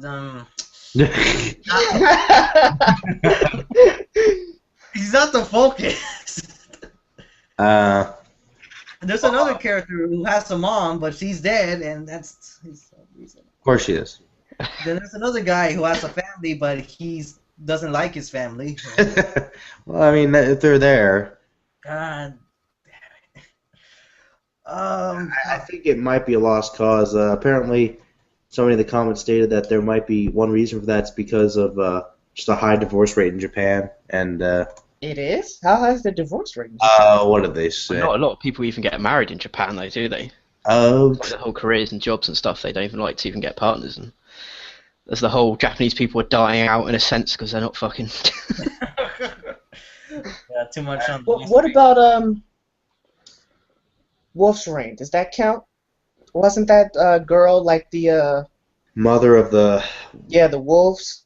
That counts, I guess, but yeah, that counts. It's a little disconnected in a way, but that still counts. Yeah, I guess. Stray. Yeah. See if anyone's got one in the comments. Yeah, people are commenting a lot actually. I checked one, but I don't think she's a good. I don't know. They're saying Chi-Chi from. Yeah, that's what I was about to say. Yeah, Chi-Chi's pretty prominent. Yeah, but you know, people think she's annoying. So. Oh! Trunks and Bulma. Oh, there you go. That's a adaptation. There we go. That's a good. Yeah. Oh, yeah. That's That's well, at least future Trunks. She's pretty important to the storyline. Yeah. That's a good example actually. Dragon Ball solves everything. Yeah, that's it's not bad. There you go. That's our only. That's one of the few, unfortunately. True, but technically Trunks is still a side character. Yes. You haven't ruined it for me. Oh, you ruined my moment. I'll give you that one though, it's fine. No, I don't want it back. Mortulilium asked, he's really been getting into Gundam recently, and he said that apparently they're not distributing a new series over here anymore. He was wondering why that might be and if it might occur again. Maybe. Well, I'm not sure which I have Gundam. no idea why. Maybe Gundam just doesn't sell as well nowadays over here. Gundam's always been pretty big over here, so that's Yeah, true. Yeah. Ever since Bandai kicked the bucket, a lot of the titles are out of print now. So. yeah, that's true because it was. That could be one of the reasons, maybe. Mhm. 'Cause there's no licensing for half of them, so. Let me see what some other stuff people asked about. Let's see. There's tons of questions in the comment section. I'm like, I haven't looked at a lot. I'm trying to catch. What's your guys' favorite James Bonds, by the way?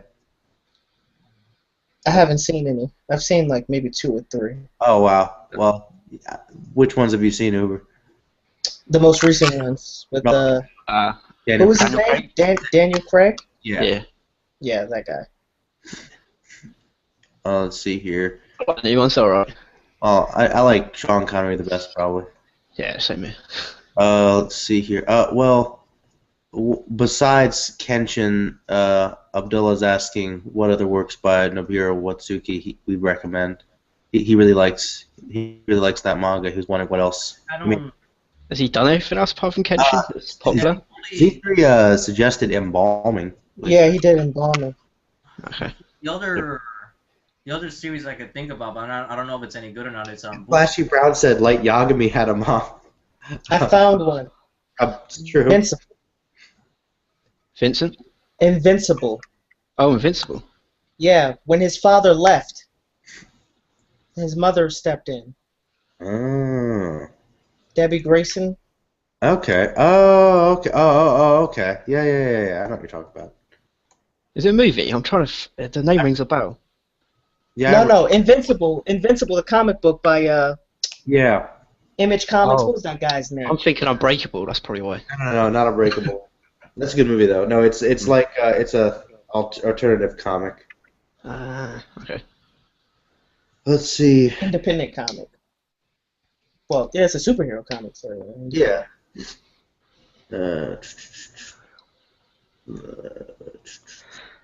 Uber. Tonio wants to know what you think about Ashita no Joe. I haven't read it. He has not read it. Is it a shonen? 70s boxing shonen. Yeah, it's an older boxing show. Yeah, well, I've been only reading seinen for quite a while now. For about 2 years. Oh, there. What are some slice life shonens like Bakum? Why are they so popular? I don't know. I don't like Bakuman. So. I actually don't know why they're so popular. That somebody was asking that, and I'm like, I don't know. I want to say it's like, well, Pokemon I can understand just because of the manga, They're fun, I guess. But other stuff, I don't know. I think it's just the current generation of people. That's what they're into. So like I said earlier, fairy tales got popular. Move over eBay. There's a new auction in town, and it only takes a penny to get What is that? It takes someone auction. Who's watching the news? What the hell is that? Was that the BBC? I don't know what. It wasn't me. Somebody, yeah. What are we trying to auction off over there? Over there on the. Oh man, it's not from my side. It was I don't know. Merlin's side. Yeah, I actually think it was for me. It looked like some random ad came up for some shit. I don't know what it was. Man, I could see them go up, so that's why. Okay, but yeah, that's depressing. There are very few strong mother figures in Let's change the topic. Popular fiction. Every time. Okay, last time we changed the topic to make it more fluffy. Okay, I suggested Powerpuff Girls. You went to this. It got more depressing again. It got more depressing again, didn't it? Sorry, man. Yeah. Okay, fine. Let's just talk about fucking Powerpuff. Hey, has anybody heard of that new Legend of Galactic Heroes anime? No. Oh, I've heard it's getting made, but I'm not sure. Yeah. Is it a remake, right? I believe so. Yeah. I know you saw the original. You excited for it? Pretty pumped up? Not really. Okay, why not? No, I have to say because the first one was just awesome. Just all the way through, just awesome. And I'm not sure why they would do it over again if they can't make it better. And especially the soundtrack, like one of the best orchestral soundtracks of all time. Well, I know I've had that problem when they remake older series sometimes. They're probably just doing it to get last year animation, most likely. No, the other ones were like OVAs as well, so I mean, the quality is going to be a lot higher if they're going to do like a regular series. Right, that's true too. I know, but the main reason is to promote it again, to get a new audience into it. Yeah, that's true. Yeah, that's probably that's true. how it worked for Hunter x Hunter. No one wanted to check out the old one, and then once the new one pops out, everyone jumps in. Yeah, that's true. Same thing. That happens to everything. Like JoJo, it's been out since the '80s. People are barely jumping on it because of the new anime. That's because people are shallow. That's because they need to go back to the old stuff because all this modern shit's rubbish. I know, and the only way to get the old stuff is to do somehow. When it's make it new. What's old is new, as the old saying goes. Pretty much. I mean, most of the most popular stuff is stuff that's been around forever. I mean, like even the American industry, man. Like Ninja Turtles, Transformers, they're still around. Yep. There you go. And of course, superheroes. They're big. Right, I was just about to say, and of course, comic books. Been around for like 80 years. They're the most popular stuff right now. They'll never go away. Yep. If they work, they work. If it's not broke, don't fix it. Oh, did you hear that they're trying to get funding for a Pluto anime? Oh, really? Oh, that'd be nice. Cool. Can I see that Astro Boy, man? Yeah. That Astro Boy. Yeah, that basically is what it is. No, I love his setting take on the whole story because honestly, the original Astro Boy story for that was shit. Astro Boy. Well, I thought you liked Astro Boy. You like every version that you've seen even more and more. Right. I'll explain why. Because as much as I love Tezuka, that storyline, the overall message did not work. It's like your message was to portray that Pinocchio, man. No. Well, that's for that story, but I'm talking about the. You're talking about the 7 greatest robots. The Pluto storyline, like the way he originally did it, like. It didn't work. It's just one of those typical like move on, fight next guy, but obviously for Pluto, to be fair though, that's like one of the first of that sort back in the days. So I mean, I know, I can understand that, but out of all the stories that he made, like that one just flopped to like a lot to me. And, it's like the 2003 version made it better. It's a lot better, but then the manga comes around. I'm looking at it. I'm like, yeah, this is the way to go. Yeah. I mean, hopefully I'll do it because Parasite obviously is getting an anime this year, isn't it? Like later on in the year. Yeah, I can't wait for that, man. Yeah, that'd be awesome. The old stuff, man. Well, Once again, old stuff. Yeah, that's They're way back. They're forcing their way into the audiences. yeah, they're trying, man. I'm really surprised that one didn't get funding sooner. It's a great manga, so that's really cool. That's true. It's really odd that it's gotten it now because you would have thought it would have got it back in like the 90s or 80s when it first came out because I want to stuff see was so much more violent. I want to see an anime adaptation of Old Parts Hunter. That's what I want. Yeah. Oh, that's another. I really don't understand why that hasn't gotten an anime yet. That's totally in sync with what people want. By the brother of Naruto as well. I mean, You're thinking like, just say, like, you know, from the brother of Naruto, and everyone will jump on it regardless of what. Yeah. I mean, things like fucking Blue Exorcist and shit like that got an anime. Why isn't 6-6 got one? I didn't that much. Yeah. Blue Exorcist is like, what the fuck, man? Yeah. At least the manga was. This is one series that's getting an anime that I'm kind of happy for, but like the Seven Deadly Sins. But I wanted his other work of the creator to be adapted because like I want Kongo Bancho to get an anime. That's been done. Yes. It's been done since 2009. So I'm wondering. Kongo Bancho would be pretty fun. What's that about? Very underrated battle shonen. Yeah. It's basically a tribute to the 80s anime. Pretty much. I mean, isn't that the one where he like fights the giant shark? Yeah. The giant shark monster thing. That was pretty awesome. I know. I'm like, there's a lot of over the top things in there. And it's very over the top, but yeah, I'd definitely watch an anime for that. It's a pretty cool throwback. It's Shonen Gold, and I'm wondering, it's not getting an adaptation? Like, why are you giving the adaptation to the series that's not even finished?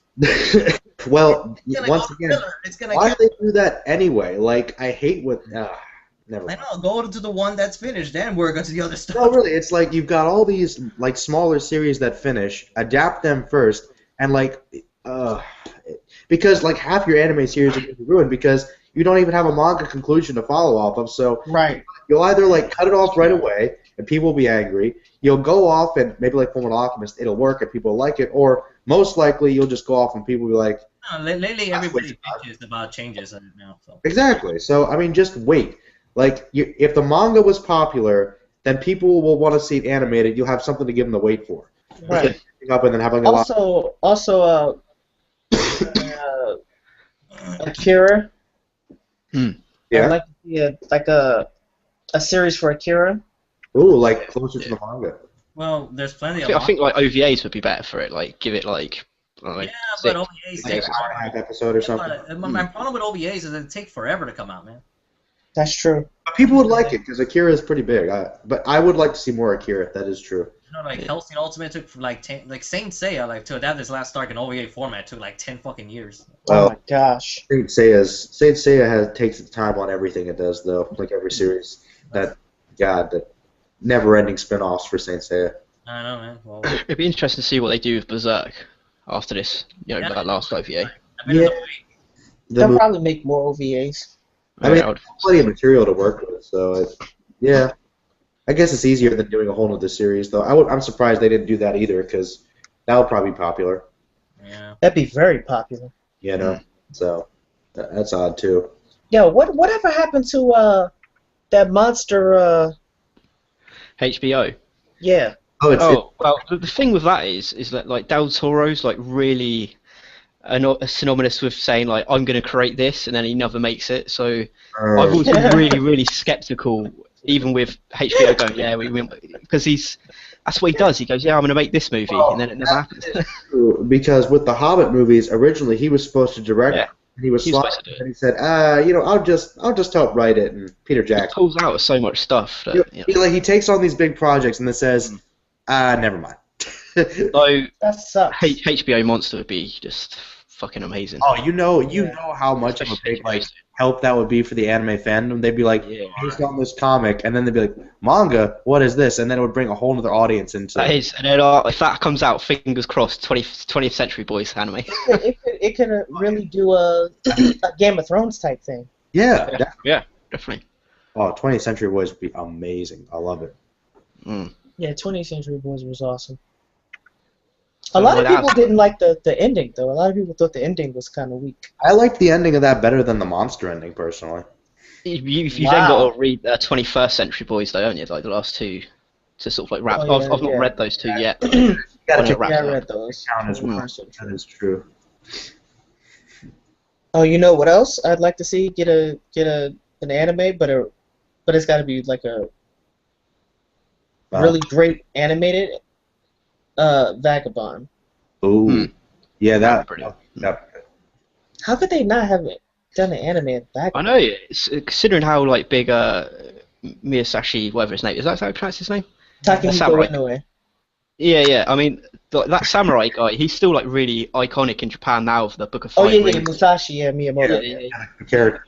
You know what's funny about this? Even in the recent Baki the Grappler for Part 4 of that series, the main opponent is Miyamoto Musashi now. Wow. Wait, isn't Baki over? It finished 2 years ago, but then the author's like, you know what? I want to keep it going, so Of course he did. we just started again. That's why it's so high grossing, man. That's why right now it's like in the top 10 of ongoing mangas because he's still going. Same with Attack on Titan, you know, the creator like halfway through goes, "Yep, I'm going to extend it for 3 more years," and I'm like, "Oh dear."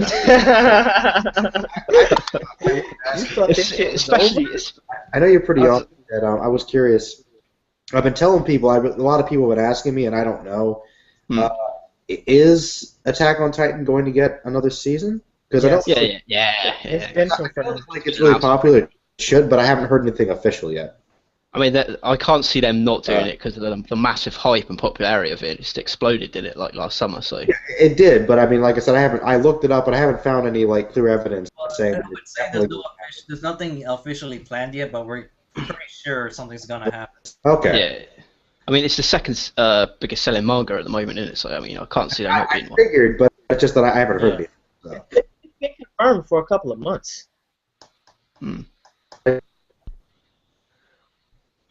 Yeah.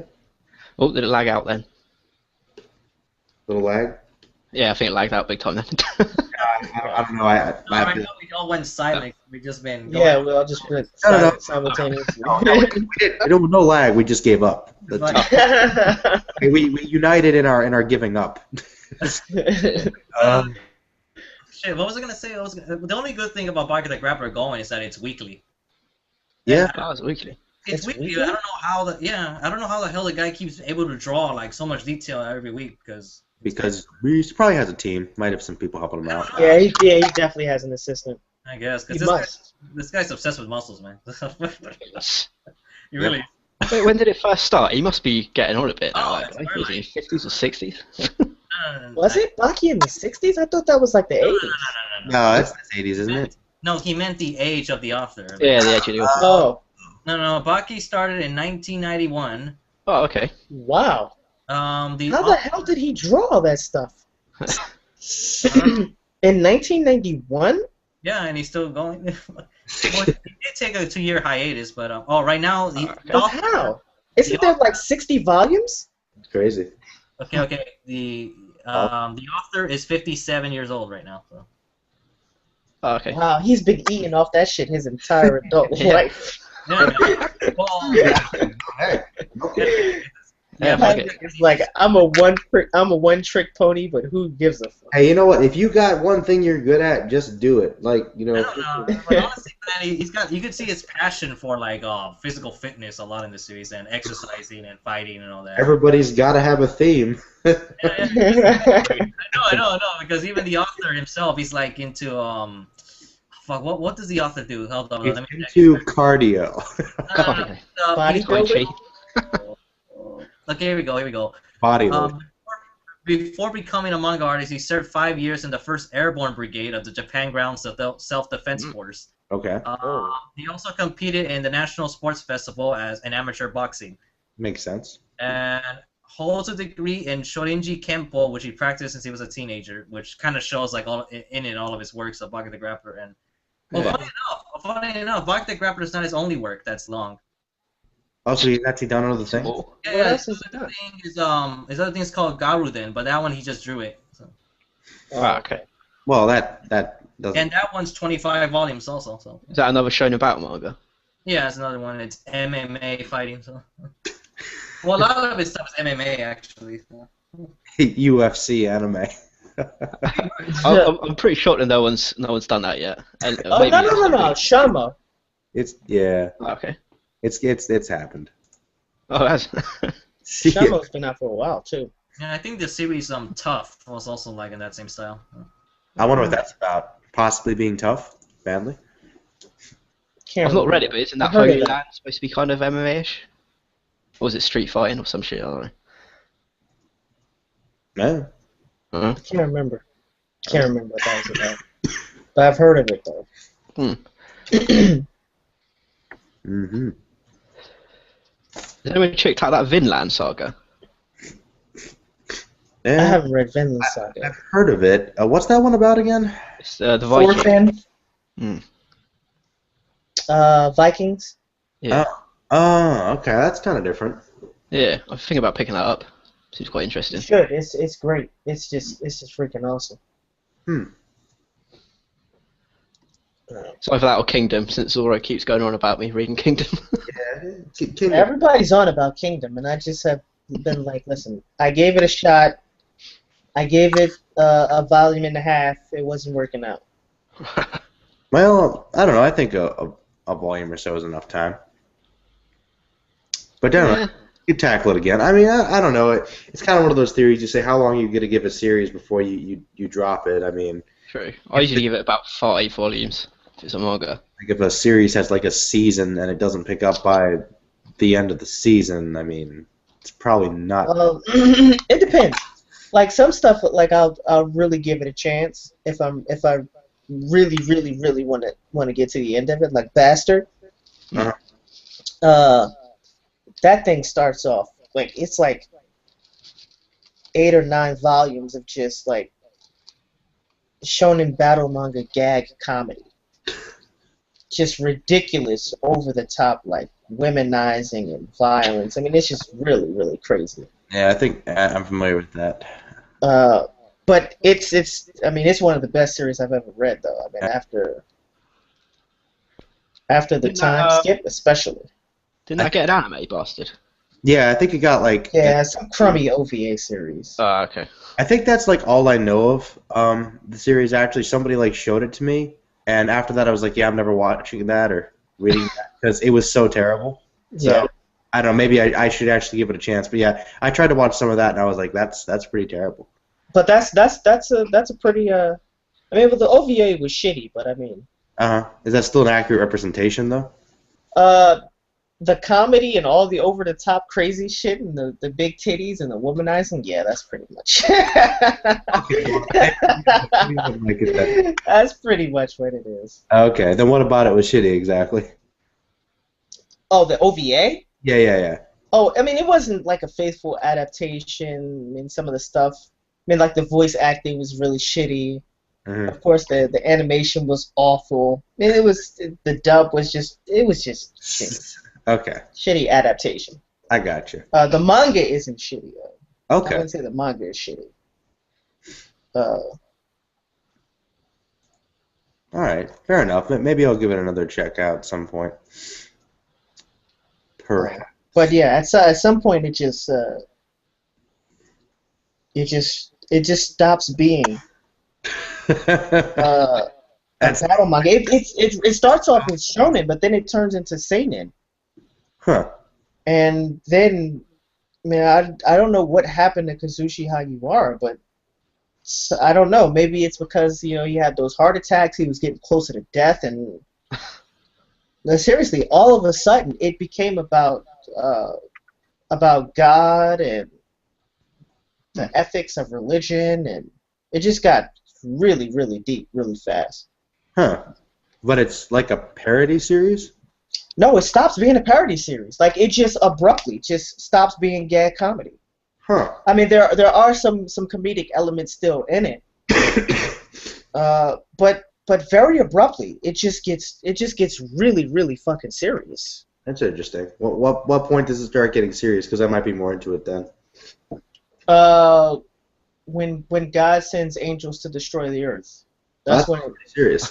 Yeah, that's when it starts getting serious. And then, like a couple volumes later, after the time skip, the fight between Fallen Uriel and Dark Schneider, it's crazy.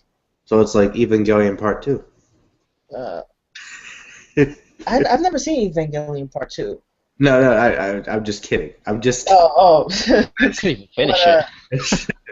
But yeah, it has to do with the nature of compassion and suffering, about the ethics of God and religion.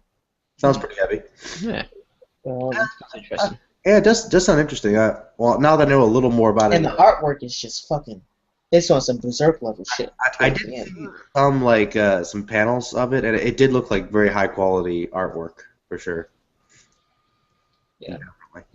I've just started reading Blade of the Immortal, but you definitely don't watch the anime. That's terrible. Oh, I didn't even know that Blade of the Immortal had an anime actually. Oh, it's so shit. I mean, Really?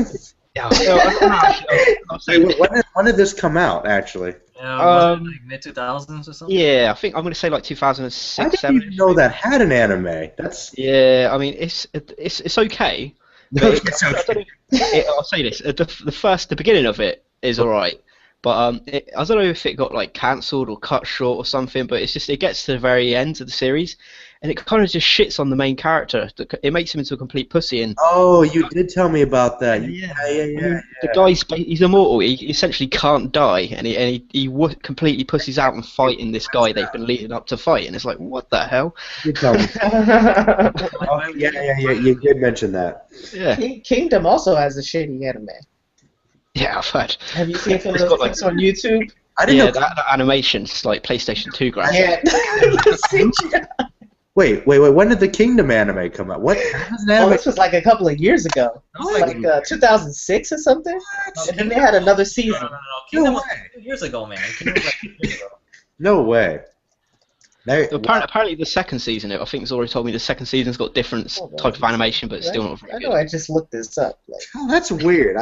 Wow, that's news to me. Yeah, I know. Yeah, Kingdom came out in 2000. oh yeah, 2012. Yeah. 2012. Oh, wow, that's pretty Jesus. new. Yeah, that's the first season, but it's now it's in the second Wow. season. That's As a matter of fact, the second season just ended, so there's like 70-something episodes, like 77 episodes Wow. of the anime. And they It's in really 2012 they went with that animation style. That's crazy. It is fucking awful. Yep, it's just like PlayStation 2 animation. Mm. Oh It's real bad. It's probably some of the worst stuff I've ever seen. wow. Okay. I kind of want to see it now. Yeah. I know the I mean- artist must be fucking pissed. Yeah, oh, man. He wasn't happy with that one. It's Even awful. stuff in the 70s was better animation, trust me. True story. Hilarious. Awful Yeah. CGI on some yeah. really robotic shit. No Pixar, man. It's no Pixar. Like Pixar. No Pixar. You can do better drawing the shit in your basement. Yeah. That's interesting. Why doesn't Pixar sell themselves to some Japanese companies? Draw Yeah, anime. that's true. Yeah. That would Not a be. bad idea. A collaboration between them and Studio Ghibli would be pretty awesome, I reckon.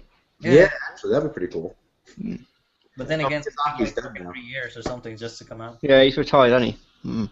He did his last I mean, movie. if I think about it, they take like 3 years just to make a movie, so. Yeah, but that don't matter. I mean, at least you know you're going to get quality if it's going to take 3 years to make. To be fair, most of their movies are pretty quality, so yeah. Yeah. Though I always admit that I'm not the biggest fan of their stuff. I can appreciate how good it is. I don't know. I just find it to be kind of really boring sometimes. I think it's one of those things like most of those movies are like more for the visuals than anything else. Yeah. Who animated the Kenshin OVAs? The new ones. New one? No, the older ones. Oh, The those. old one. Beautiful. I want to say it was the same studio that did Kingdom, but I don't know all that. Oh no way! I can't believe that. Here. Trust and Betrayal. Because Yeah, Trust and Betrayal. Yeah, those. They were like They were Those brilliant. are classics. anime I've ever seen, man. They were great. because the thing is, the ones who did Kingdom were Studio Piero, and Studio Piero is known for Yu Hakusho for a couple other things. Piero. Wow, I can't believe it. Damn. Studio Piero did that. Why did they do that? They must have been mad at the mangaka. That's the only That was been an experiment. Yeah, let's try some CGI. Had a grudge against somebody because. Yeah, they wanted to bury the manga. No, what they did was like, hey, we're gonna adapt your manga, and they showed them it's gonna look like this. They showed an example of Trust and Betrayal, like, hey, pretend we're gonna be like that. Like, actually, we're just gonna give them the shittiest. wow. Okay, Studio Dean Crazy. is the one that drew Rurouni Kenshin OVA's Studio what? Dean. Oh, okay. I haven't heard of him. Yeah, they Right. did a couple. They did a lot of stuff. They did let me see. They did one of the Initial D movies. Oh yeah. Are they still around? Good old Initial D's, yeah. I think they're on season 5. Yeah. I think it's finished actually. That's an older series. Yeah, they're doing Oh, Initial D, 2014. it's alright. That's what it is. You know, racing. It's like Speed Racer, but Yeah, one of the more recent things was the Zombie of the Dead, Sankaria, the Higurashi series. Oh, okay. I've wanted to check out that Higurashi actually. it's not bad. Yeah, it's a pretty good mystery. Hellgirl is the main thing they also did. I've heard about Ho Girl. How was that? Pretty dark. Yeah, you'd probably like it. Yeah, I've seen the first season. It's pretty good actually. Yeah, the two seasons are good. The third one's like you could throw that away. Ah. Like, it kind of ends already in the second series. It was like the third season's like the obligatory horror movie sequel that does not need it. Mm. Yeah. Follow 3. Basic. That bad, huh? The Rule 3, yeah. Actually, they did the Kenshin series also. They did Kenshin series. Oh, wow. Yeah. I didn't know that. Oh, no, wait. Never mind. They did the filler, the last season of. Oh, okay. Oh no, it's that last. Oh Yeah. dear. It was Studio The Galaxy. anime actually was not that well animated when it came out. Yeah. Yeah, not that much. I mean, not too much. I suppose it was a long series though, so Yeah. Well, the canon material was only 60 episodes. yeah, that's true. I would have preferred if we had the actual manga ending. Well, Yeah. good luck with that. Yeah, I know. Well, there was those rumors that they were going to do it as well, but obviously that's never going to happen. Yeah, like the best we got were the OVA, so there you go. Yeah, that's true. Yeah. Yeah. But didn't that stop at Shisho arc or after it all? Yeah, that was just the The Kenshin backstory, man. Yeah, that's the Oh, okay. rest of the trails, the backstory stuff. What There they- was- No, I mean the new. the new stuff. what It they- was an abridged version of the Silver Arc. Very abridged, yeah. Yeah, I heard that. Yeah, but then again, isn't in the final arc of Kenshin, isn't the Kenshin storyline the best thing about it, anyways? Yes, I believe so. In the final arc. Like Yeah. that's the thing it's best for Like, is the backstory stuff. Oh yeah. That backstory stuff. Yeah. That's like the main thing people took away from it. A lot of the stuff was kind of weaker towards the end. Yeah. That's- The last arc of the series was actually freaking excellent. I've heard a lot of people. With Anishi. Yeah. I really like that. Yeah. That was I excellent. enjoyed it, but I know a lot of people apparently consider that to be like. Oh my gosh! Now that I think about it, it was fucking awesome. Yeah, the more I think about it, the more awesome it becomes. That's when he chained up his Sakabato. Mhm. Yeah. That's true. I don't know. A lot of people really don't like that final arc for some reason. Not entirely sure why, but I have heard a lot of people don't like that quite so much. I love it. One of the pictures from that final arc was the background for my computer for years. Nice. Pretty sweet. It was pretty awesome. Like, are we just going around saying Well, I was about to read the comments, see if anyone's dropped anything interesting. Well, I'll probably end it in about 15 minutes because I got to go to work. But yeah, we can take a few more questions, or if you see anything worth discussing. Somebody said Kingdom comes on at 10 a.m. on an educational channel for children. I'd sue the animation studio if I were the author. Oh wow. This dude got fucked. That's rough. Oh man. Oh my.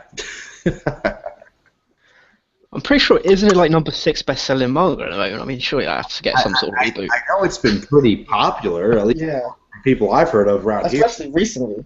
Yeah, Zoro likes it, so I don't know. Zora's been going on about it for like 4 months to me. I Yeah, know, read Kingdom. We're trying to get people to like talk. Yes, for like 6 months, he's been like, "Hey, read Kingdom, guys. I'm telling you, read it." So I don't know. he's really been into it. Yeah. No. I suppose I should, considering I've now gotten to read Pluto. So. Yeah, that's true. You gotta have your fair exchanges. Yeah, you gotta switch and swap man all the time. Whoa, that's right. You know, one of the comments is that I'd like to see an anime series of Vampire Hunter D, and actually I agree with that too. I like Vampire Hunter D. Yeah, I'd be down for that. I started reading the books for Vampire Hunter D. They're actually pretty good. Yeah, they're decent novels. Yeah. Yeah, I like that. I like D. He's pretty cool. I haven't really watched the anime. I heard that it wasn't really canon and. Well, the movies, they're decent. I mean, Well, they're decent. like any movie adapt like a series of novels, they always take pieces of it and put them together. So. Yeah, that's true. It's just kind Never of a like full experience, but I'm like, I still take what I get. I enjoyed them. I like the D movies. I kind of prefer the first one more, just because it's more focused on D. So. Yeah, it's the first one's a little more like the actual story, but I think the second one obviously has better animation. I did like the story though. Yeah. The villain was. You know, the second one in the second movie, Bloodlust, I just didn't like the backstory relationship between those two. They just in love for some reason. Yeah, they didn't really go into that for too much detail. But I still love that there were boss vampires, so that's the cool part. Like a boss. Yeah, because I mean, no, seriously, man, those vampires were like fucking epic. It was like, yeah. Of course they were boss. Did anyone finish Kill la Kill? We'll get to the end of it. I interesting. Started yet. Very good. I didn't start it. What is it about? I haven't even. Yeah, I don't really know much about it. I watched like an episode. Isn't it over the top shonen dead or no? I only watched the first 3 episodes, but it kind of came across your typical revenge sort of story in a sense. I've heard a lot of people like it. Yeah. I don't know. Everybody hypes up things, you know. Yeah, I know. They get up on. A lot of people were saying it's better than Gurren Lagann, but obviously I've not finished it, so I can't really say anything. But I don't know. I haven't even seen Gurren Lagann. You've not watched Gurren Lagann? No. I think Like I said, man, the shonen has just been gone for like 2 years. Yeah. Seriously, I just gave up shonen, except for if it's dark, then it has a possibility of staying. Well, then you Other should, than that, it goes. then you should definitely check out Ashita no Jomen. That one is pretty good. Yeah, old school boxing. Yeah, some of that's pretty intense actually. Though the animation quality though, it's a little iffy. Obviously, man, it's 70s. Wasn't it a movie? There was 2 movies, then there was a live action recently, but the live action just didn't do it justice. Oh, live action. Yeah, it was live action. I'm wondering, how can you fuck up, boxing in live action? And I know. It'd be pretty low I know, budget. the story just wasn't good, and I kind of want to say that maybe Japan should just get when they're adapting live action, they just need to look outside for different actors, because a lot of the times the guys they look very feminine. Whoever they pick for the actor, they just do. They just look very, very feminine. Did you watch the American remake of Old Boy? I You didn't. didn't like it? I didn't get around to it. I've been told. Oh, okay. I will. You liked it? Yeah, I actually quite enjoyed it. I was skeptical going into it, thinking, oh man, they're gonna really butcher the shit out of this, but actually turned out really well. Actually. Okay. I'll check it out. I've been told that. I'd probably say it's on equal grounds with the original. You really? Not worse, not better, but about the same. Okay. All right. What series is this? It's like my favorite movie, and it's based on a manga. It's based on manga. What's the name of it? Old Boy. Old Boy. It's about a guy that he gets like kidnapped and then imprisoned for like 10 or 15 years, and then he's like let go, and he's given like, is it like a day or a week or something, Merlin? I heard of this. Yeah, it's really good. It's the same. Yeah. Older scene in like 90s and based on I've heard of this. Old Boy. Movies. I'll check it out. Yeah, the movie's really good. Definitely check it out. Manga's a bit different, but they're both good. It's like my favorite movie, so it's pretty high for me. That's why I didn't really want to see the remake with Josh Brolin. I'll give it a chance. They without spoiling it for you, they keep that old original twist towards the end of the movie, but they change it so you think it's not going to happen. Should I say? Do they keep the hallway scene though? Yes. Okay. The hammer. Okay. That's with the hammer. Best part then. Yeah. All right. Whatever happened to the wasn't there supposed to be an American live adaptation of Bleach? I heard about that. Yeah. Yeah, there was some words going around back then about a Bleach getting live action of some sort. But... So it just got cancelled. I mean, there was supposed to be an Akira live action as well, wasn't yeah, there? Akira's always supposed to Akira? get Yeah, supposed to get a movie adaptation too. Yeah, Akira's been trying to get a live action since like the mid-90s or something. But... Yeah, because there was like rumors that I don't know which way round it is, but either Spielberg was going to do Akira or Ghost in the Shell, and Leonardo DiCaprio's film studio was going to do the opposite one. Yeah, that's right. That would have been awesome. They've still got Cowboy Bebop in the works too. Yeah, that's another. Oh no. Keanu Reeves, Spike. Yeah, all these titles, they say we're gonna make a Keanu Reeves could do Spike. Yeah, maybe. I agree with like the physical aspect of it, but I just think like personality-wise, I don't know if he can pull it off because a lot of the time he can be like really wooden. Unless he's being like a comedy. Have you seen Keanu Reeves in Street King? Street King? No, I've heard he's good in that though. Yeah, he's very good in that. I was surprised at how good he was in that. How old's Street King actually? He has been good in a few movies. I'll give him that, but 40s, 50s, somewhere around there. Oh. Yeah, he's in the 50s now. I think he's like 53. Damn. I want to say. Huh. Yeah. It takes me back in the day of Bill and Ted. I was going to say because they're doing a Bill and Ted 3. 49. Oh, he's 49. Okay. Okay. Yeah, they're coming out with another Bill and Ted, I believe. They are. Yeah. That's gonna be awesome. That'd be hilarious. I bought a Bill and Ted T-shirt yesterday, actually. Oh, that's cool. It's literally hanging up right in front of me. That's pretty awesome. Where'd you get it? I'm gonna get it. Yeah, show it off. Don't know if you can see it. Oh damn. That's classic, dude. And I got a Goonies one as well. Oh, Goonies. Oh dear, did you hear they're making a second Goonies? Yep, they're doing a sequel to Goonies. Yeah, I know. Well, what's the Goonies? It's like this 80s movie with these kids. It's like a classic 80s movie. I always compare 20th Century Boys to being a dark version of the Goonies. At least It kind of is, yeah. it is a little bit. I can see why, man. I can see why. Yeah, it's true. Oh my God. And then the It's going to be sequel. more grown up though, isn't it? In the second one, I think. Yeah. I don't know how that'll work. I don't think it'll be the same charm though. Yeah, I don't know. Unless it's like all their kids or something. Yeah, I'm not sure how it's going to go exactly. Generations. Yeah. Yeah. Oh well, they'll butcher another 80s movie. It's fine. Oh yeah, I heard they were planning to make another Ferris Bueller movie too. Yeah, I heard that as well, actually. He takes a day off work or something. Mm. Why are they remaking all these old ass movies? Because no one has ideas, man. No one has. Yeah, no new idea. No one knows anything. Yes, Mom.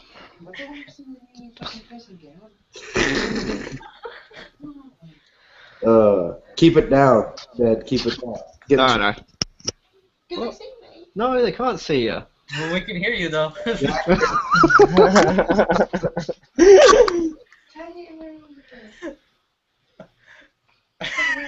Sorry. Like, sorry, we'll shut up. No, that's not noise. She doesn't want to be caught on webcam. Yeah, we're about to end anyway, but yeah, any like last additional comments? Anything you guys want to talk about, like the last 5 minutes? I don't know, man, but the JoJo hype is strong this year. Well, the JoJo hype is always strong. Always been strong. What do you think about the new Star Wars movies? I like the fact that the whole cast is coming back. I like Disney usually does a good job of like keeping things in the hands of people that know what they're doing, so they shouldn't interfere. J.J. Abrams is writing that script, right? Yeah, J.J. Abrams is doing it, so I think it's in pretty good hands. I don't really know where the story is going to go specifically, but I mean, I'm down. Check out the cast. Yeah, there's some good people supporting it, I believe, right? There's a lot of really random people in it, actually. Yeah, I saw the list. It was like a lot of people I didn't know, so. But I don't even know what roles they're being cast for. Yeah, it didn't say specifically. I just know it did actually. Yeah. It did? Yeah, I can't remember the names of the people though. Because I know that all the original cast is coming back. That's like Luke, Han, Leia, Chewie, C-3PO, and R2-D2. They're all coming back, which is Wait, Luke is the main character? I don't know if he's the main character, but he's coming back. Okay. The Black English guy, he's going to be a Jedi. I know that. Okay. I mean, if Black it's English guy? Yeah, he's from something called Attack the Block. I think that's like the only sort of big movie he's done. okay, I know about that movie. Never Yeah. heard of this guy. All right. Z's asking a request for us to say before we take off is that Shishio is gonna give like a small spin-off as a manga form. Ooh, Shishio? Yeah. that's awesome.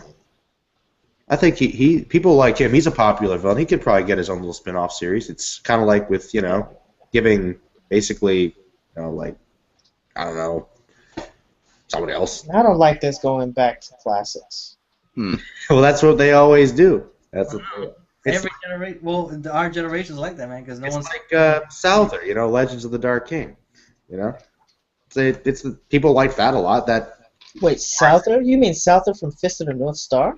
Yeah, that's what he was referring to. yeah, he got a spin-off, and people like that. So Wait, Wow. Souther got a Did not know that. Wait, Souther? I don't remember him getting a spinoff. wait, or was it Rao? It's Rao, man. What do you think? Rao? Oh, Rao, yeah. Like, Rao got a spin-off. Souther? Souther was in it, but no, yeah, I was Rao about to say, man, if Souther got a spinoff, that nigga's really reaching. Excuse me. Yeah, but Rao got one. So I mean, hey. I know, but it's interesting for Vista North Star because all the spin-offs are not even done by the author. They're all done by different people. Well, because he doesn't want to do the work, man. I don't know, man. It's a big influence on them. Man. I mean, No, they had two mangakas. One was the writer and one was the illustrator. Artist, yeah, that's true. I know, but all these different spin-offs are done by different people. Like Legends of the Dark King with Rao, Jagi spin-off, Ray spin-off, Toki spin-off, Yuria spin-off. God damn, how many spin-offs did they have? Oh yeah, there's a lot for Fist. There's like a lot for Fist of North Star and Saint Seiya. They have like a lot of spin-offs. Man. That's true. Yeah, I never deal with spin-offs. Never. Nope. Oh, spin-offs can be so fun though. Yeah, they could be fucking horrible too. This is true. It's a risk you take. It's the risk you take. Oh, but the good thing is, Z just linked this to me. I'll put this in the chat. Is that the author himself is doing the spin-off for Shishio. So. Oh, well that. Well, yeah, of course. Anime News Network spin-off manga Shishio 2 launch. Oh yeah. What's it going to be? Like set before he became the replacement, or when he was? I think I heard it was an origin story. Yeah. Like a backstory type We're thing. gonna see that bandage swagger, man. Swagger. Yeah, well, you didn't need any more backstory. All we needed to know is he took over Kenshin's role, he got burned alive, and that was it. Well, he went off on his way. Very burnt. Oh, you know what the other Very crispy, Very crispy. The other story could be about what happened to Shishio when he's in hell. Oh, yeah, he did play over hell. That'll be a cool spin-off. He fights demons and crap. No. Okay, I wouldn't put it past them. That would be beastly as fuck, man. Kenshin, no, that would be terrible. Rurouni Kenshin was a realistic historical manga. It was not an occult manga. With all the weird demon. Yeah, but Uber, man, there's still some supernatural elements. I mean, Kenshin's Godspeed, the giant, the fire manipulating of the sword. Yeah, there were some fans. There were some things on there. No, but it has some of those elements with respect to their powers and abilities, but not with respect to the story. The story was not an occult story. Ken did speak to Shishio in hell for a brief moment, though. He did. Yeah. We saw him in hell, but That is true. that was for a couple pages. And it could have been a hallucination. We don't know. I don't know. Could have been. A death hallucination? I've never heard of that one. Hey, you never know. He's like, oh, I thought I died, and then I really died. No. What Kenshin was on some fucking fuck. What was the name of that fucking Kenshin was some opium shit, man. Oh, hey, it's the opium dealers. 1880. I mean. I'm just joking around, man. Well, yeah, the one opium dealer guy. That would make sense. It was. I forget his name. Yeah, the guy with the weird ninja dudes. Yeah, I remember that guy. Oh, the You mean Well, I know it's Aoshi Shinomori, the Obi-Wan, but he was working for the guy. Yeah, the Oniwanban group. That's right. Only one. Pretty sure did they kill that guy though? They don't actually. They don't. They let him go. Yeah, he was like he tries to shoot all the guys with the Gatling gun, and then he runs away like a little pussy. I got that. Yeah. Oh damn, I forget the guy's name though. That dude. Yeah. All right, guys. Well, this has been cool. Subscribe to all these awesome people here. Thanks for joining in. Yeah, it's good to be back here. Hopefully, get some more videos up for you guys. And yeah, so peace out, everybody. Thanks for joining in. I appreciate you guys talking with me today. All right, peace out, guys. Then he leaves. Oh, he's just signed out without turning off the live stream. Yeah, bro, the live stream's still live. Well, would it go away once we all leave or not? Maybe. We can I'm try it. assuming it will. I don't know. Are you gonna be available later on? Because I was thinking we could do like some sort of Dragon Ball discussion or something. Yeah, if you want Oh no, not Dragon Ball. to. Do whatever. Depends who's on. I don't know. Well, I'm taking off already. Alright, cool. See ya.